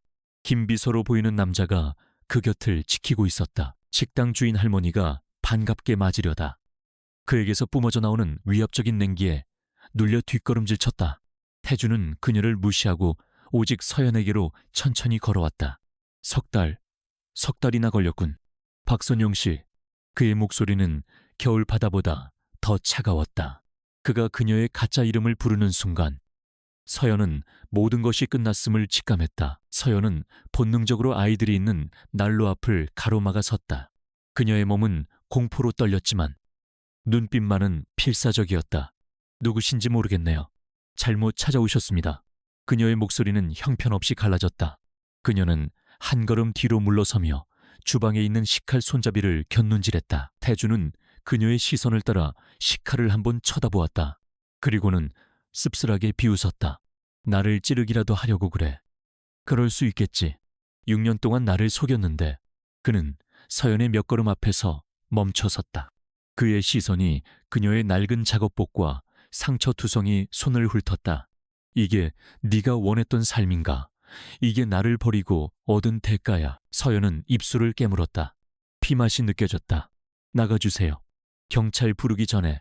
경찰. 태준이 기가 막힌다는 듯 웃었다. 이 나라에서 감히 나를 막을 경찰이 있을 것 같아. 내가 YJ그룹의 강태준이야. 네가 6년 전에 버리고 도망친 그 남자. 그의 목소리가 커지자 구석에 있던 하준과 하은이 겁에 질린 눈으로 이쪽을 쳐다보았다. 서연은 아이들을 향해 필사적으로 소리쳤다. 하준아, 하은아 방으로 들어가. 빨리 엄마가 허락할 때까지 절대 나오지 마. 아이들은 처음 보는 엄마의 무서운 모습에 울음을 터뜨리며 민박집 안채로 통하는 뒷문으로 달려갔다. 아이들이 사라지자 서연은 무너질 것 같은 다리에 힘을 주며 그를 마주 보았다. 이제 그녀가 지켜야 할 것은 오직 아이들 뿐이었다. 원하는 게 뭐죠? 돈인가요? 6년 전에 당신 어머니가 주려던 그 돈, 전 한 푼도 받지 않았어요. 그러니 제발, 우리 좀 내버려둬요. 그녀는 애원했다. 태주는 그녀의 말에 눈을 감았다. 그는 모든 것을 알고 있었다. 6년 전, 어머니가 그녀의 가족을 어떻게 협박했는지, 그녀가 왜 돈을 받지 않고 사라졌는지, 그리고 박지원이 그녀에게 무슨 모욕을 주었는지, 전부 그는 그녀가 도망칠 수밖에 없었던 이유를 이해했다. 하지만 이해할 수 없는 단 하나가 그의 가슴을 찢고 있었다. 왜?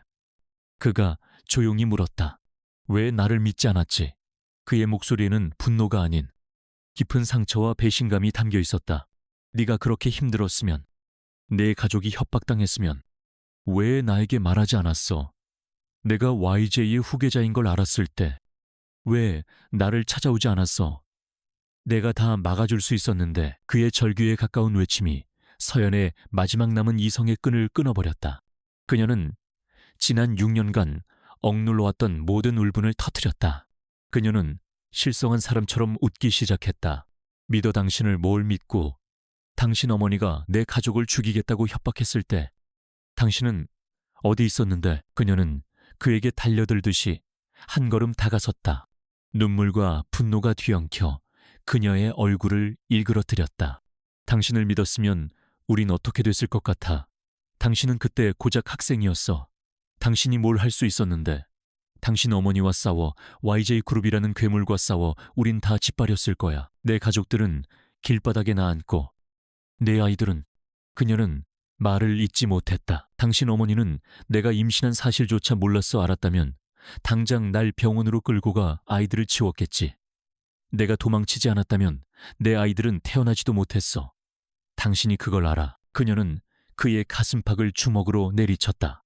힘없는 주먹이었지만 그 안에는 6년의 한이 담겨 있었다. 태조는 그녀의 주먹을 맞으며 뒷걸음질 치지 않았다. 그는 그녀의 고통을 온몸으로 받아냈다. 그래서 도망쳤어. 6년 동안 당신 어머니가, 당신 내 사람들이 내 아이들을 빼앗아갈까봐 매일 밤 악몽을 꿨어. 당신 얼굴만 봐도 숨이 막혔다고. 그런데 이제 와서 날 믿지 않았다고 서연은 바닥에 주저앉아 통곡했다. 당신이 지난 6년간 YJ그룹 회장으로 편하게 사는 동안 나는 내 아이들 예방접종 한 번 마음 편히 못 시켰어. 행여나 기록이 남을까봐 감기에 걸려도 병원에 못 데려가고 밤새 끓는 물수건으로 아이들을 닦으면서 내가 얼마나 신을 원망했는지 알아. 그녀의 처절한 절규는 태준의 심장을 산산조각냈. 그가 알고 있던 진실은 그저 사실에 불과했다. 그녀가 겪어낸 현실은 그가 상상할 수 있는 범위를 넘어선 지옥이었다. 그가 6년간 그녀를 배신자라 원망하는 동안 그녀는 그의 아이들을 지키기 위해 문자 그대로의 지옥을 견뎌내고 있었다. 태준은 주먹을 꽉 쥐었다. 손톱이 손바닥을 파고들어 피가 났지만 그는 고통을 느끼지 못했다. 그의 분노는 이제 그의 어머니를 향한 원망을 넘어섰다. 그것은 자신을 향한 지독한 혐오감이었다. 그가 그녀를 지키지 못했다. 그가 그의 가족을 지키지 못했다. 그의 모든 권력과 부는 그의 여자와 아이들이 고통받는 것을 막지 못했다. 그는 천천히 그녀 앞에 무릎을 꿇었다. 바닥은 생선 비린내와 짠 바닷물로 축축했다. YJ그룹의 제왕이 낡은 횟집 바닥에 무릎을 꿇었다. 미안하다. 그의 목소리가 갈라져 나왔다. 미안하다. 미수야. 아니, 서연아. 서연은 고개를 들었다. 그녀의 눈은 눈물로 젖어 있었지만 그를 향한 원망과 경계심은 사라지지 않았다.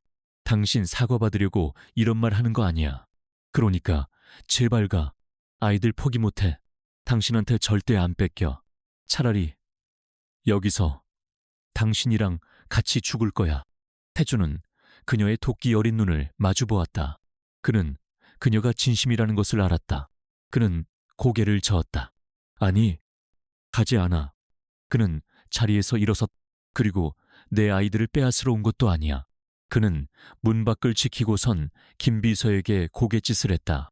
오늘부터 이 묵포항 전체를 봉쇄해. 내 허락 없이는 개미 한 마리도 드나들지 못하게 해. 강경희 회장님을 포함해서 그는 다시 서연을 바라보았다. 그의 눈에는 더 이상 분노나 슬픔이 아닌 차가운 결단만이 남아있었다. 널 도망치게 하려고 석 달 동안 너를 찾은 게 아니야. 6년 전 내 어머니가 네게서 빼앗아간 것들, 그리고 내가 너에게 빚진 것들, 이 모든 것을 되돌려 놓을 거야. 네가 원하든 원하지 않든. 그는 그녀가 반박할 틈도 주지 않고 식당을 나섰다.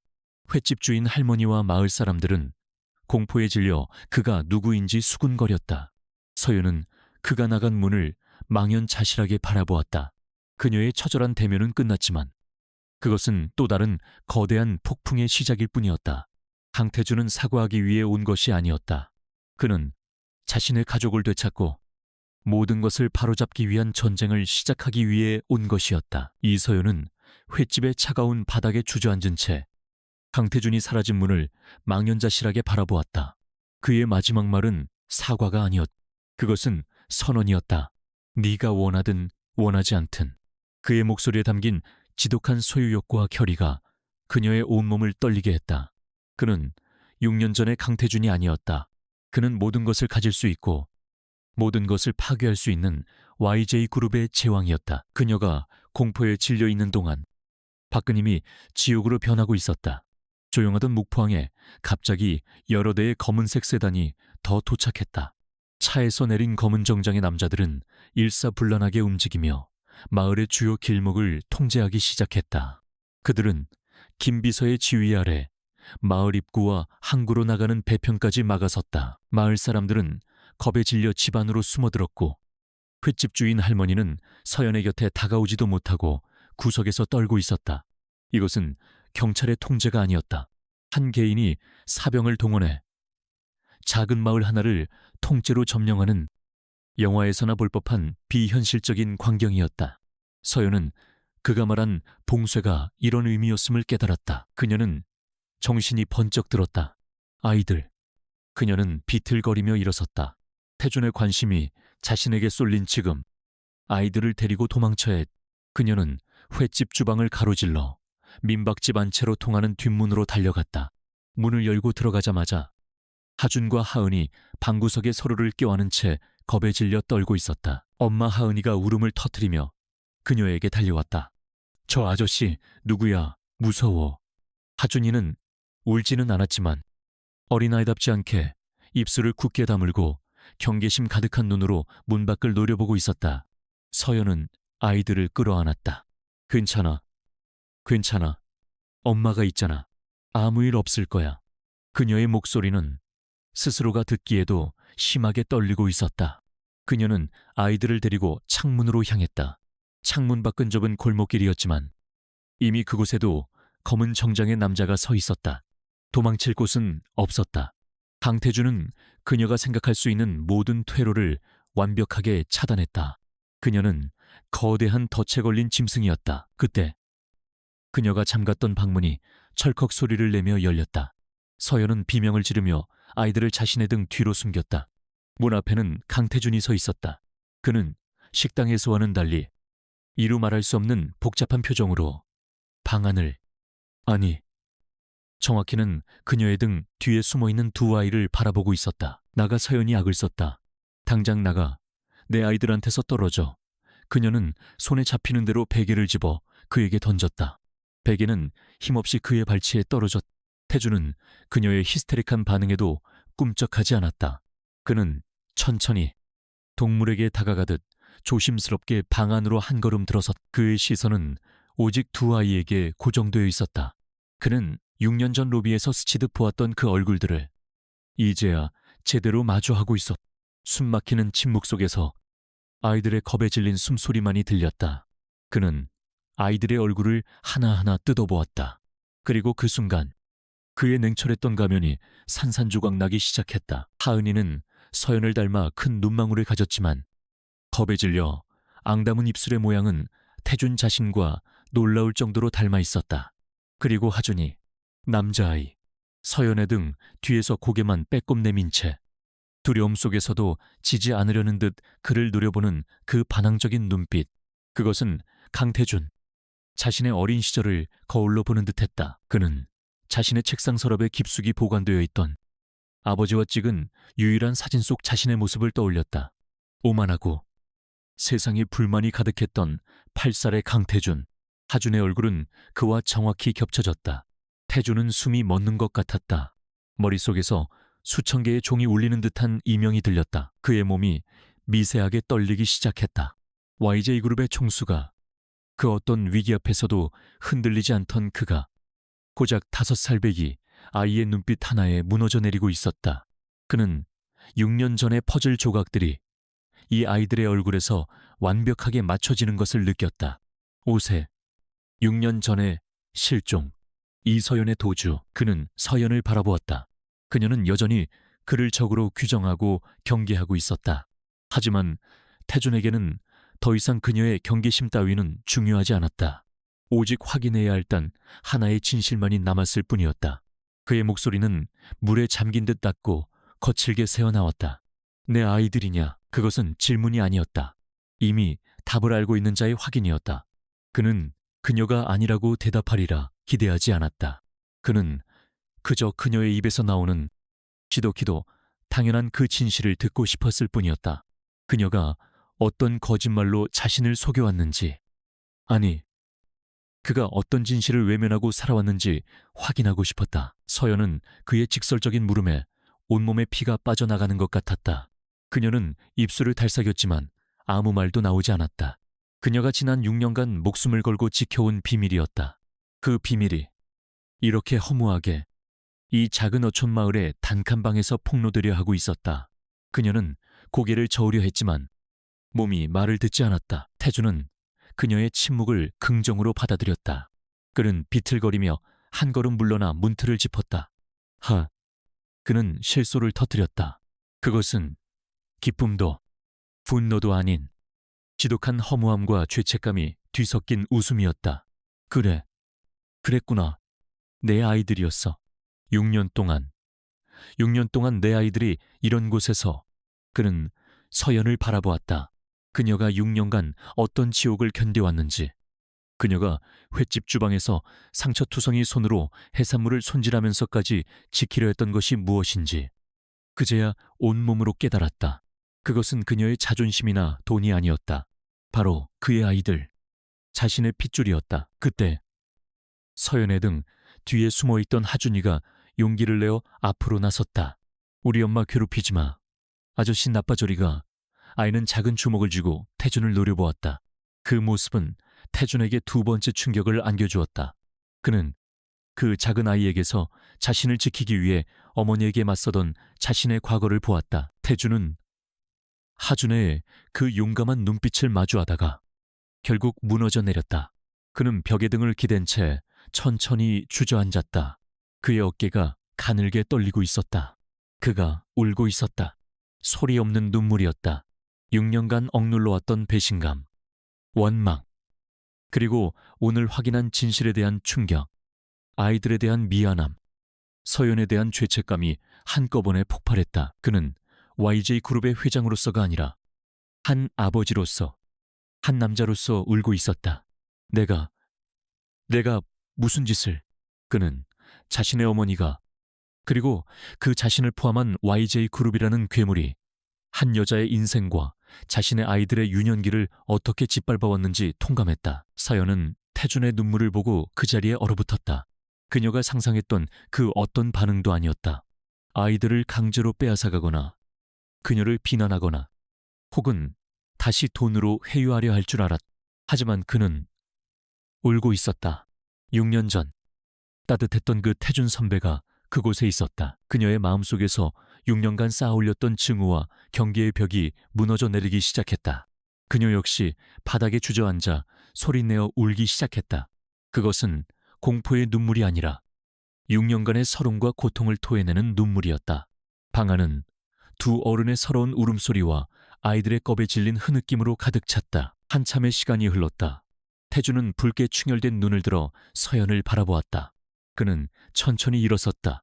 그의 얼굴에서는 눈물의 흔적은 사라지고 다시 얼음장 같은 결의가 자리 잡았다. 하지만 그 결의는 더 이상 분노나 복수심이 아니었다. 그것은 아버지로서의 무한한 책임감이었다. 서연아, 그가 조용히 불렀다. 넌 내가 상상할 수 있는 것 이상으로 위대한 일을 해냈어. 내 어머니와 YJ그룹이 하지 못한 일을 넌 혼자서 해냈어.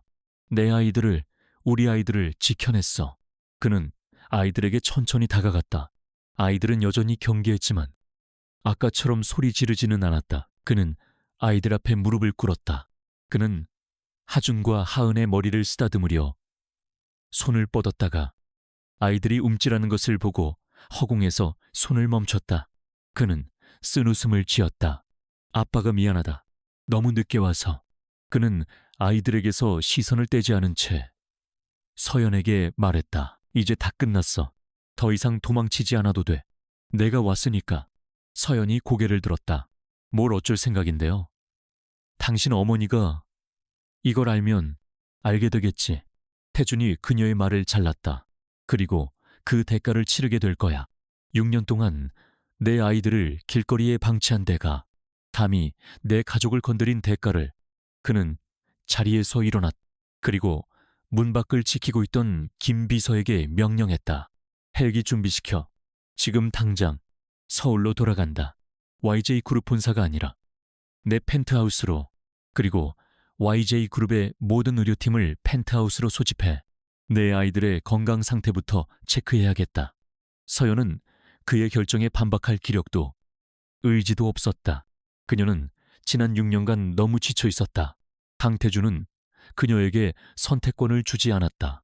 그는 문을 열고 나가려다 잠시 멈춰서서 마지막으로 아이들을 돌아보았다. 가자. 하준아, 하은아, 진짜 너희 집으로 가는 거야. 아빠가 세상에서 가장 안전한 곳으로 데려다 줄게.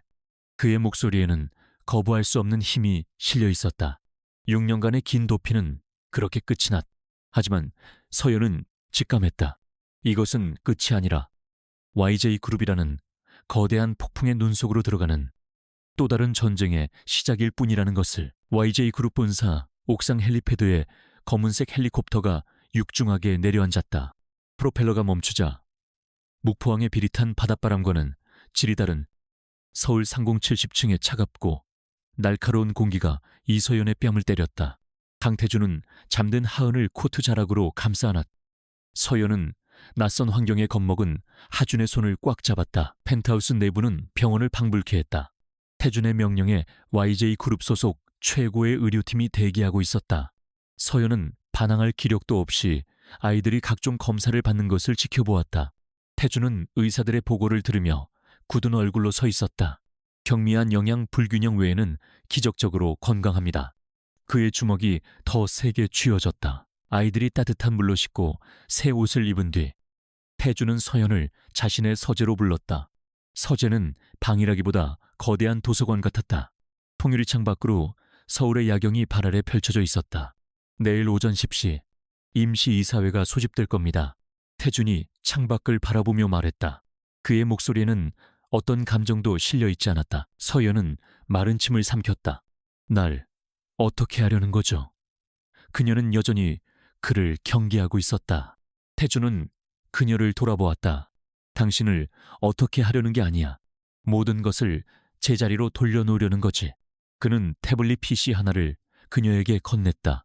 화면에는 YJ그룹의 내부 감사 시스템과 인사평가 자료가 복잡하게 얽혀 있었다. 당신이 면접에서 말했던 YJ의 문제점, 박지원이 같은 쓰레기가 시스템을 악용할 수 있었던 이유, 그걸 분석해줘. 서연은 혼란스러웠다. 지금 나더러 일을 하라는 건가요? 아니, 태준이 그녀의 눈을 똑바로 바라보았다. 싸우라는 거야. 당신은 더 이상 도망자가 아니야. 내 편에서, 아니, 우리 아이들 편에서 싸울 내 무기야. 그의 눈빛에서 서연은 6년 전 자신이 사랑했던 그 남자의 집요함, 그리고 그보다 더 강력한 YJ 총수의 냉철함을 보았다. 그녀는 6년간 잠자고 있던 자신의 명석한 두뇌가 다시 깨어나는 것을 느꼈다. 그녀는 태블릿을 받아들었다. 그녀는 더 이상 피해자가 아니었다. 그녀는 복수의 칼날을 쥔 집행자였다. 다음 날 오전 10시 YJ그룹 70층의 대회의실은 살얼음판 같은 긴장감으로 가득 찼다. 긴급 소집된 이사진들은 강태준 회장이 왜 갑자기 모든 일정을 중단하고 그들을 불렀는지 의아해했다.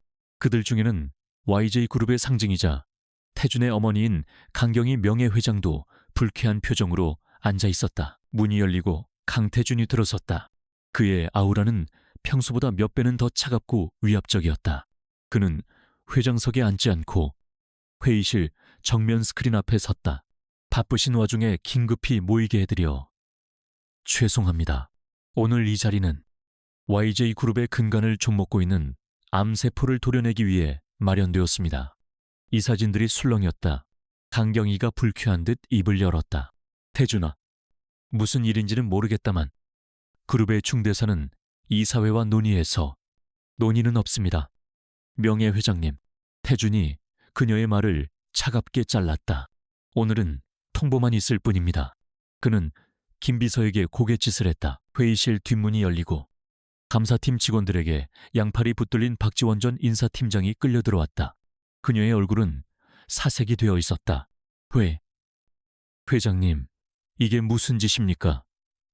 제가 뭘 잘못했다고 그녀는 발버둥 쳤지만 태준은 그녀에게 눈길조차 주지 않았다. 태준은 스크린에 첫 번째 자료를 띄웠다. 박지원이 이서연의 면접 기록을 불참으로 조작했던 로그 기록, 그리고 그녀가 삭제했던 이력서 원본 파일이었다.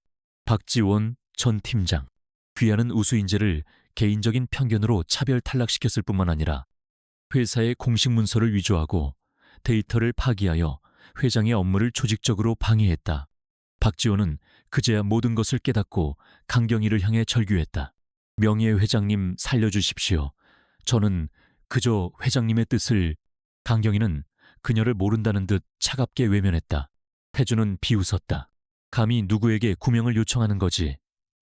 김비서, 당장 이자를 업무상 배임, 증거, 인멸, 사문서 위조 혐의로 검찰에 고발해 YJ가 동원할 수 있는 모든 법적 수단을 동원해서 다시는 사회에 발붙이지 못하게 만들어. 박지원은 절망적인 비명을 지르며 끌려나갔다. 회의실은 숨소리조차 들리지 않을 만큼 고요해졌다. 이 사진들은 태준의 무자비한 일처리에 공포를 느꼈다. 강경희의 얼굴이 굳어졌다. 태준아, 고작 팀장 하나 처리하자고 이사들까지 소집한 게냐? 네 개인적인 분노는 개인적인 분노라고요. 태준이 천천히 어머니를 향해 돌아섰다. 그의 눈은 증오로 이글거렸다. 좋습니다.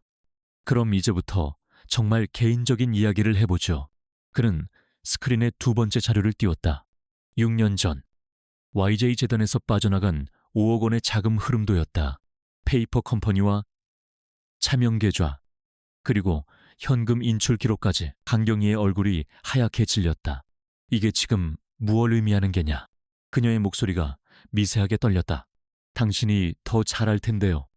강경희 명예회장. 태준은 공식 석상에서 처음으로 어머니의 직함을 불렀다. 당신이 6년 전 내 여자를, 서미수를 쫓아내기 위해 사용한 돈입니다. 그녀의 가족을 인질로 삼아 협박하고 그녀를 돈 때문에 남자를 버린 파렴치한 여자로 만들었죠. 이 사진들이 경악했다. 이것은 단순한 스캔들이 아니었다. 그룹의 공금을 유용하여 후계자의 여자를 협박한 YJ그룹 역사상 최악의 범죄였다. 그뿐인 줄 아십니까? 태준의 목소리가 회의실 전체를 울렸다. 당신이 쫓아낸 그 여자는 당시 임신 중이었습니다. 강경희는 자리에서 벌떡 일어났다. 거짓말, 그럴 리가 없어. 거짓말. 태준은 김비서에게 다시 신호를 보냈다. 스크린이 바뀌었다. 펜트하우스 거실에서 놀고 있는 하준과 하은의 실시간 영상이었다. 아이들은 낯선 환경이었지만 자기들끼리 장난감을 가지고 놀며 밝게 웃고 있었다. 이 사진들은 숨을 삼켰다. 특히 하준이, 그 아이의 얼굴은 어린 시절의 강태준을 빼다 박은 듯 똑같았다. 그 누구도 감히 부인할 수 없는 YJ그룹의 적통 후계자였다.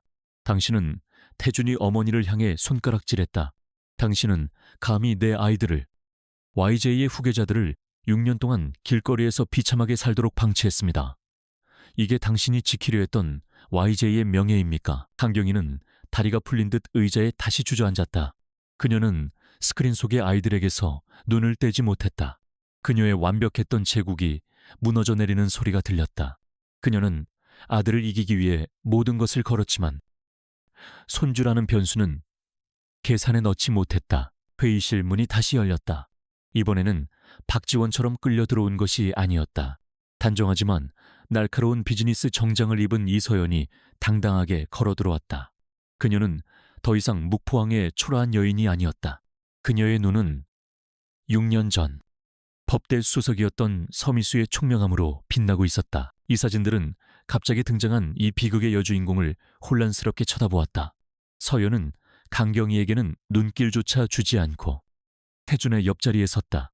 태준이 이 사진들을 향해 말했다. 이 자리를 빌려 YJ그룹의 새로운 혁신 전략 태스크포스 TF 팀장 이서연 씨를 소개합니다. 서연은 망설임 없이 자신이 밤새 준비한 태블릿을 스크린에 연결했다. 강경희의 비리 자료가 사라지고 YJ그룹 인사 시스템의 구조적 문제점을 분석한 날카로운 보고서가 화면을 가득 채웠다. YJ그룹의 현 인사 시스템은 박지원 같은 개인의 일탈이 아니라 상명하복식의 폐쇄적인 권력 구조가 낳은 필연적인 결과입니다. 그녀의 목소리는 떨리지 않았다. 오히려 냉철하고 정확했다. 이는 YJ그룹이 미래 성장의 가장 큰 걸림돌이 될 것입니다. 저는 데이터 기반의 성과 평가 도입, 투명한 블라인드 채용 확대, 그리고 감사실, 직속의 내부 고발 시스템 강화를 제안합니다. 이 사진들은 압도당했다. 그들은 방금 전까지 이 여자를 회장의 사생활 문제 혹은 동정의 대상으로 보았다. 하지만 지금 그들 앞에는 그룹의 핵심 문제를 정확히 꿰뚫고 냉철한 대안까지 제시하는 유능한 전략가가 서 있었다. 서연은 자신의 능력으로 자신이 이 자리에 설 자격이 있음을 증명했다. 강태준은 서연의 발표가 끝나자 박수를 쳤다. 이것이 YJ가 놓쳤던 인재입니다. 그리고 이것이 YJ가 나아갈 미래입니다. 그는 마지막으로 무너진 채 앉아있는 어머니를 바라보았다. 강경희 명예회장, 당신은 오늘부로 YJ그룹의 모든 직위와 권한을 내려놓게 될 것입니다. 그는 강경희의 반론을 들을 생각도 없다는 듯 서연을 향해 손을 내밀었다. 이사회를 종료합니다. 서연은 그의 손을 잡았다. 두 사람은 YJ그룹의 모든 권력자들이 공포와 경외의 눈으로 지켜보는 가운데 당당하게 회의실을 걸어나갔다. 6년간의 지옥 같은 도피가 끝나고 YJ그룹의 피비린내. 나는 청소와 새로운 시대가 시작되는 순간이었다. YJ그룹 70층 이사회 회의실에 육중한 문이 닫히자 방 안에는 압도적인 침묵만이 남았다. 이 사진들은 방금 전 자신들의 눈앞에서 벌어진 광경을 미처 다 소화하지 못한 채 굳어 있었다. 그룹의 신화이자 절대 권력이었던 강경희 명예회장의 몰락, 그리고 혜성처럼 등장한 이서연이라는 여성의 경이로운 대비. 그들은 한 시대가 끝나고 피비린내.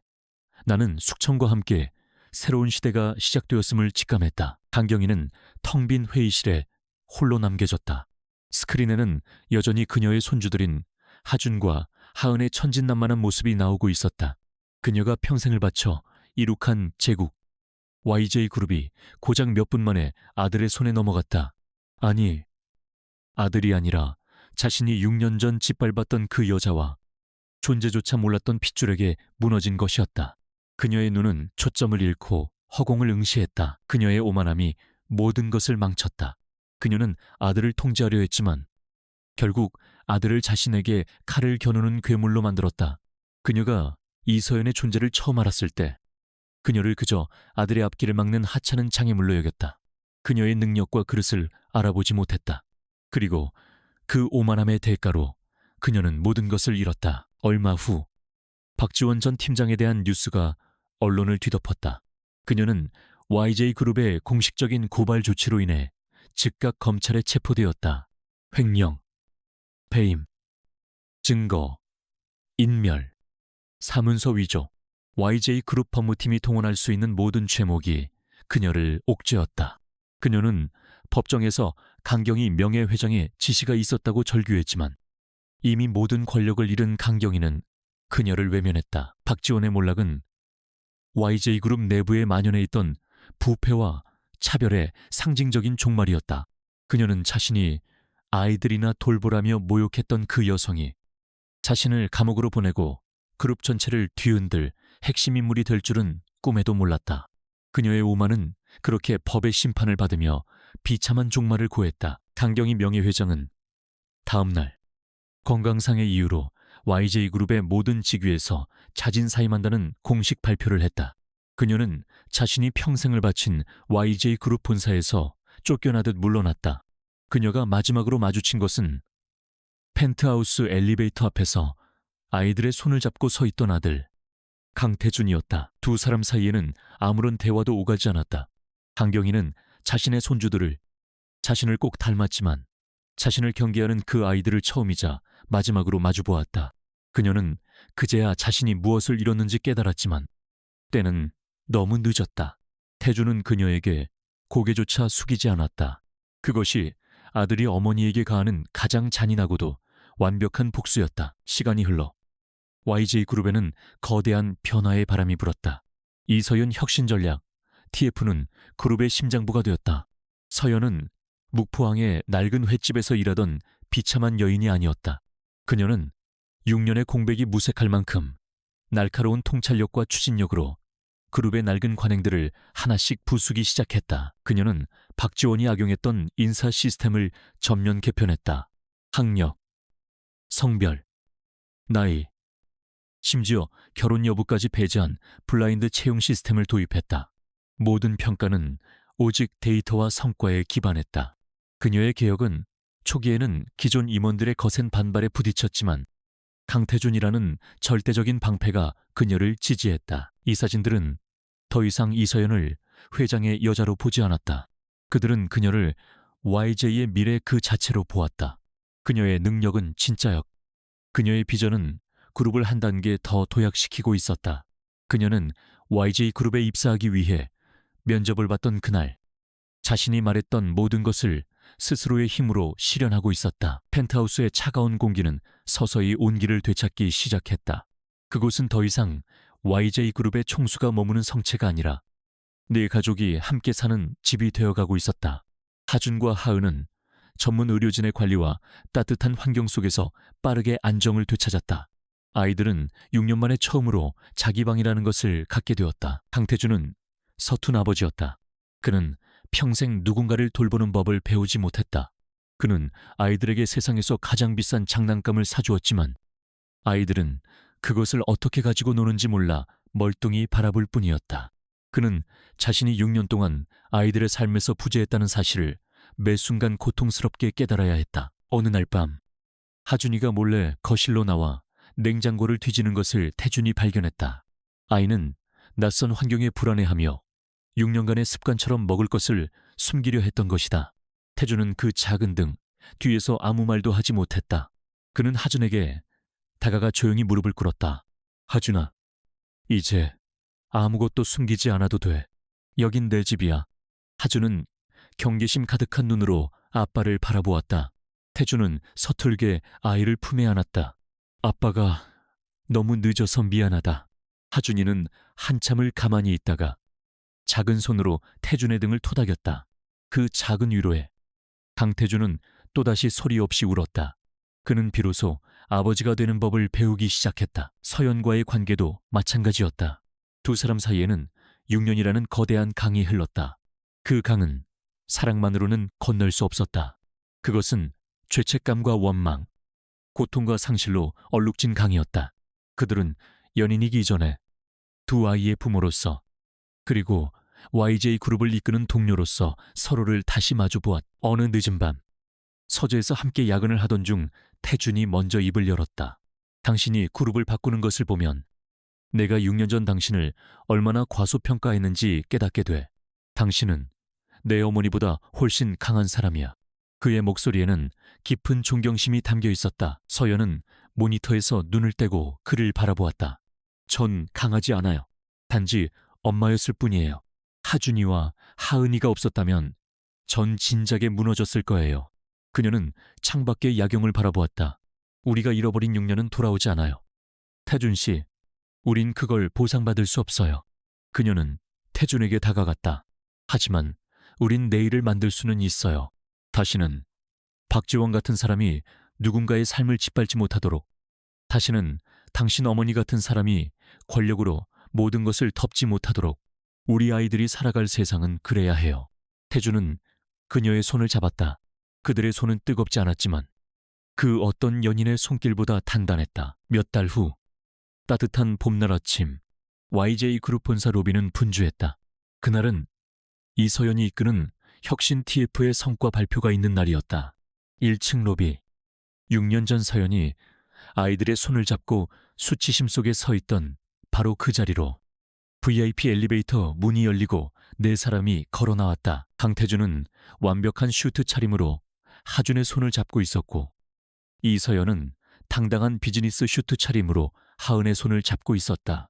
아이들은 더 이상 낡은 옷을 입고 주눅든 모습이 아니었다. 그들은 YJ그룹의 후계자다운 총명함과 호기심으로 빛나고 있었다. 로비의 모든 직원들이 그들에게 고개를 숙였다. 회장님, 안녕하십니까?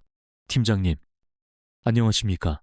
서연은 자신을 향해 쏟아지는 경외, 어린 시선들을 당당하게 받았다. 그녀는 6년 전 자신을 경멸하던 리셉션 데스크를 지나쳤다. 그곳에는 이미 새로운 직원들이 친절한 미소로 서 있었다. 서연은 잠시 그 자리에 멈춰섰다. 6년 전의 절망감이 파도처럼 밀려왔다. 그때 태준이 그녀의 허리를 부드럽게 감쌌다. 괜찮아. 그가 낮게 속삭였다. 서연은 고개를 끄덕였다. 그녀는 더 이상 도망자가 아니었다. 그녀는 이 거대한 제국의 주인이었고 모든 것을 바로잡은 승리자였다. 하준이와 하은이가 로비의 거대한 미디어월을 신기한 듯 쳐다보았다. 엄마 저기 엄마 나온다.